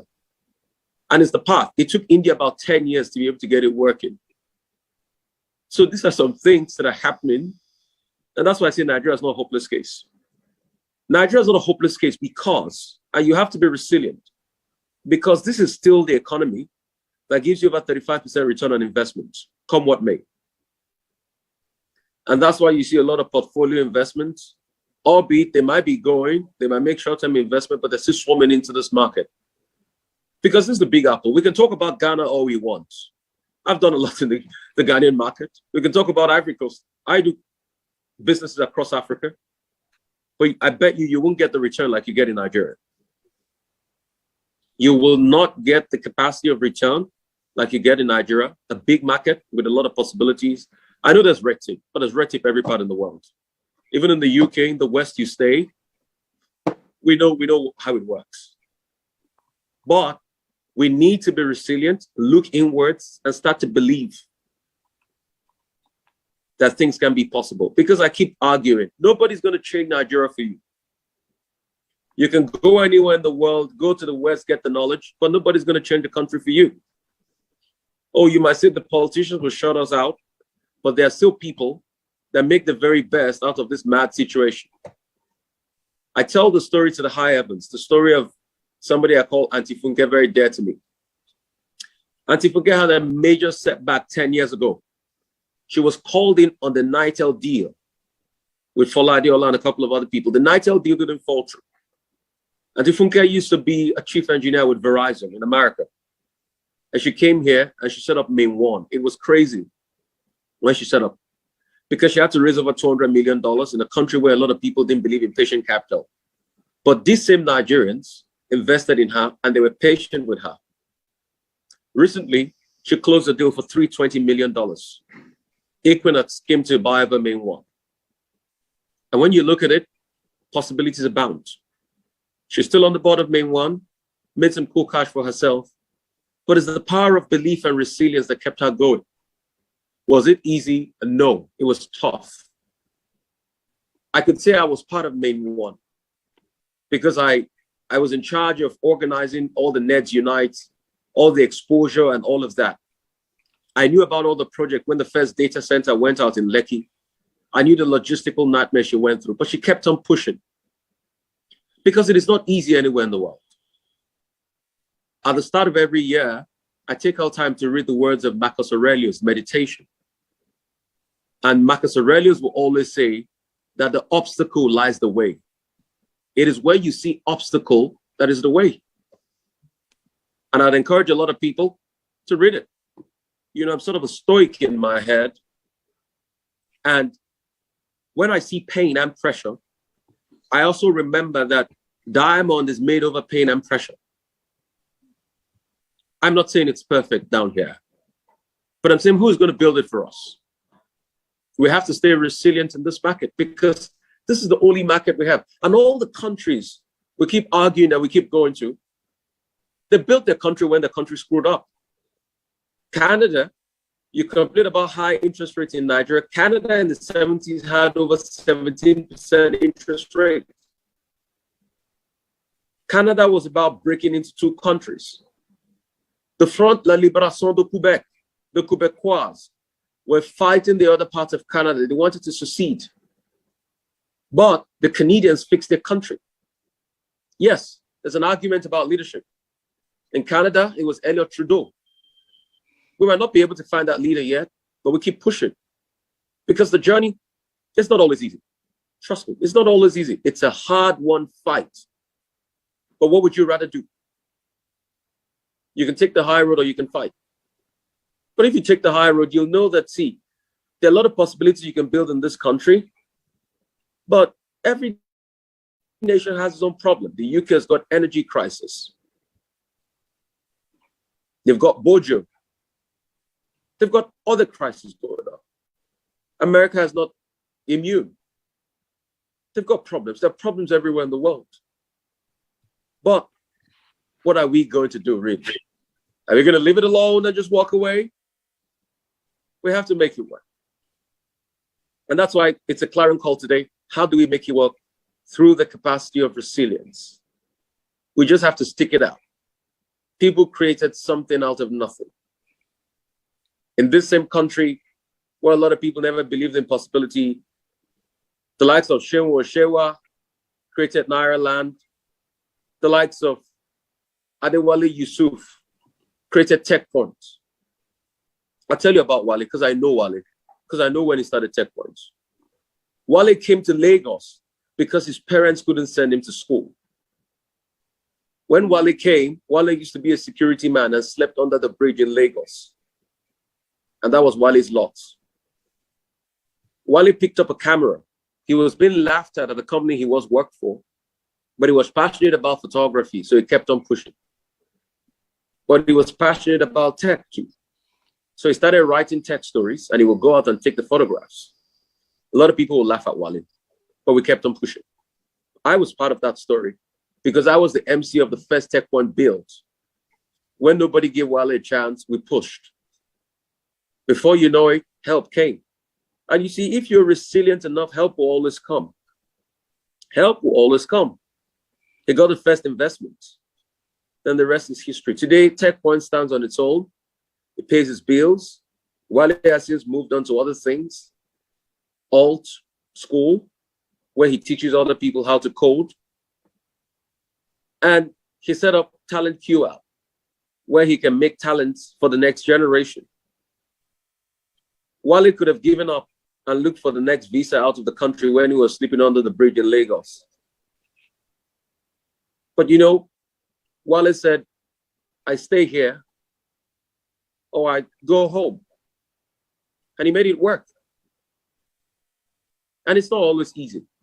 And that's why another mindset we need to have is something that has helped me all my life. Something that helped me when a lot of people never gave me a chance. Something that helped me when people said, this is the end of your career because I left my last radio station and nobody could bet on me.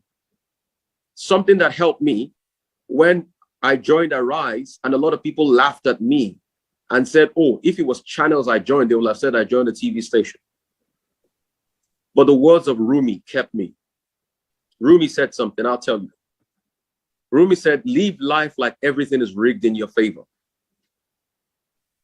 In being resilient, you just have to live life like everything is rigged in your favor. I have setbacks. Nigeria has setbacks. But once you start to have the mindset like everything is rigged in your favor, things will happen. Because life is 100% spiritual. You never have the capacity in the first place. You build on it. No nation ever has the capacity in the first place. They build on it. No nation became great overnight. They built on it, albeit with nothing. I remember how the British people, I read it somewhere, used to laugh at the Japanese in the 60s when the Japanese started to make cars. The Japanese would try to imitate a British name and they would spell it wrongly. The first set of Japanese cars were really, really appalling, very appalling. I remember when the Japanese launched the Datsun and they put it in the market, the British market, it was smoking everywhere. The engine wasn't good. They laughed at them. I remember when the Japanese launched Toyota and they put it on the highway in America, the cars were so small. The Toyopets then, it was a massive failure. But guess what? As in the 70s, the Japanese, you can count how many Japanese cars you had on British roads. But today, I bet you for every 3 cars you see on British roads, at least one is going to be a Japanese car. Nobody ever gave the Japanese a chance, but they kept on living life like everything was rigged in their favor. And in living life like everything is rigged in your favor, it depends on your understanding of life. Because you see, nobody will ever give you a chance. I have never been given a chance at all. I always come in at the underdog.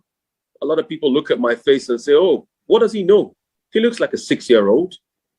But you see, it is when you get into the room and you put in a fight, you can really know how great you are. And that's the possibility we must all give ourselves in business. It is not perfect. I'm not saying it's perfect. Don't get me wrong.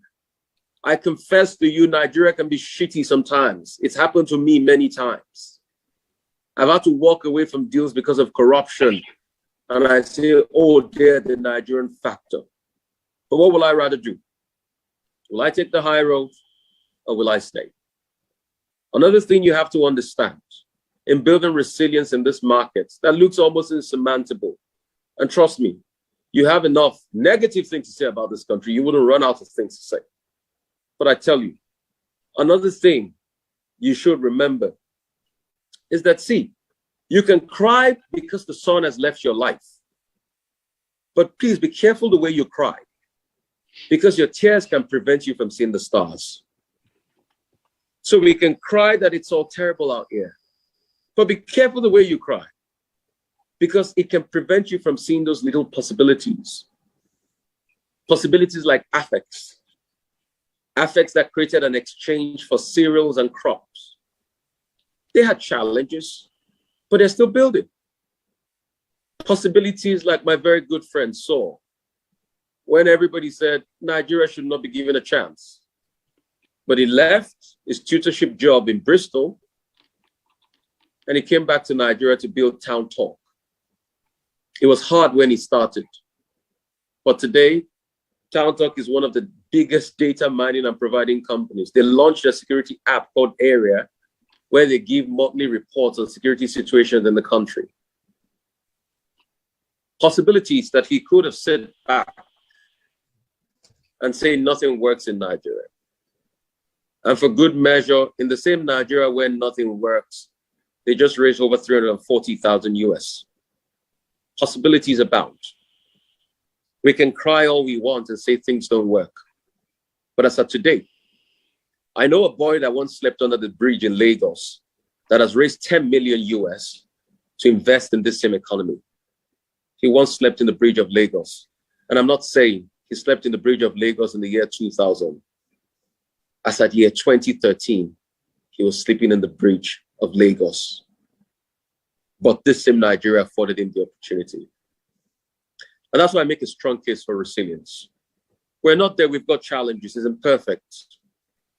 Sometimes I scream, I squeal at politicians because I hope they could get it. Some of them probably will never get it. And I don't blame them for never getting it. But the truth has to be said, as long as we get it and we have the power of resilience, maybe someday we could challenge them. Because like the words of Mahatma Gandhi, I can't change the world. I did an interview recently, it's trending everywhere. People are calling me Messiah. And I tell them, I'm not your Messiah. I can't change anything. I cannot change Nigeria. But the best I can do is, maybe I could challenge it. And that's all I want to do. Maybe I could challenge it. Maybe I could make you see anew. Maybe I could challenge you with this speech and probably get you to think again.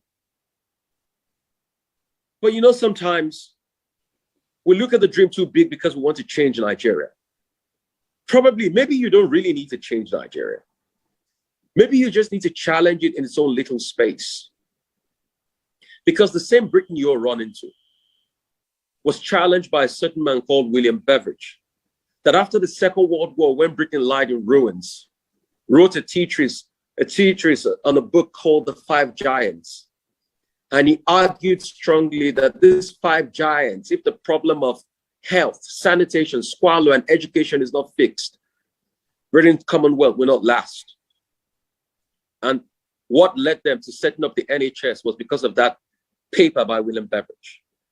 Or just maybe a certain Winston Churchill challenged the British Empire when he said, we will not be afraid. When he said, we will not cower to Hitler. When he said, we will not give the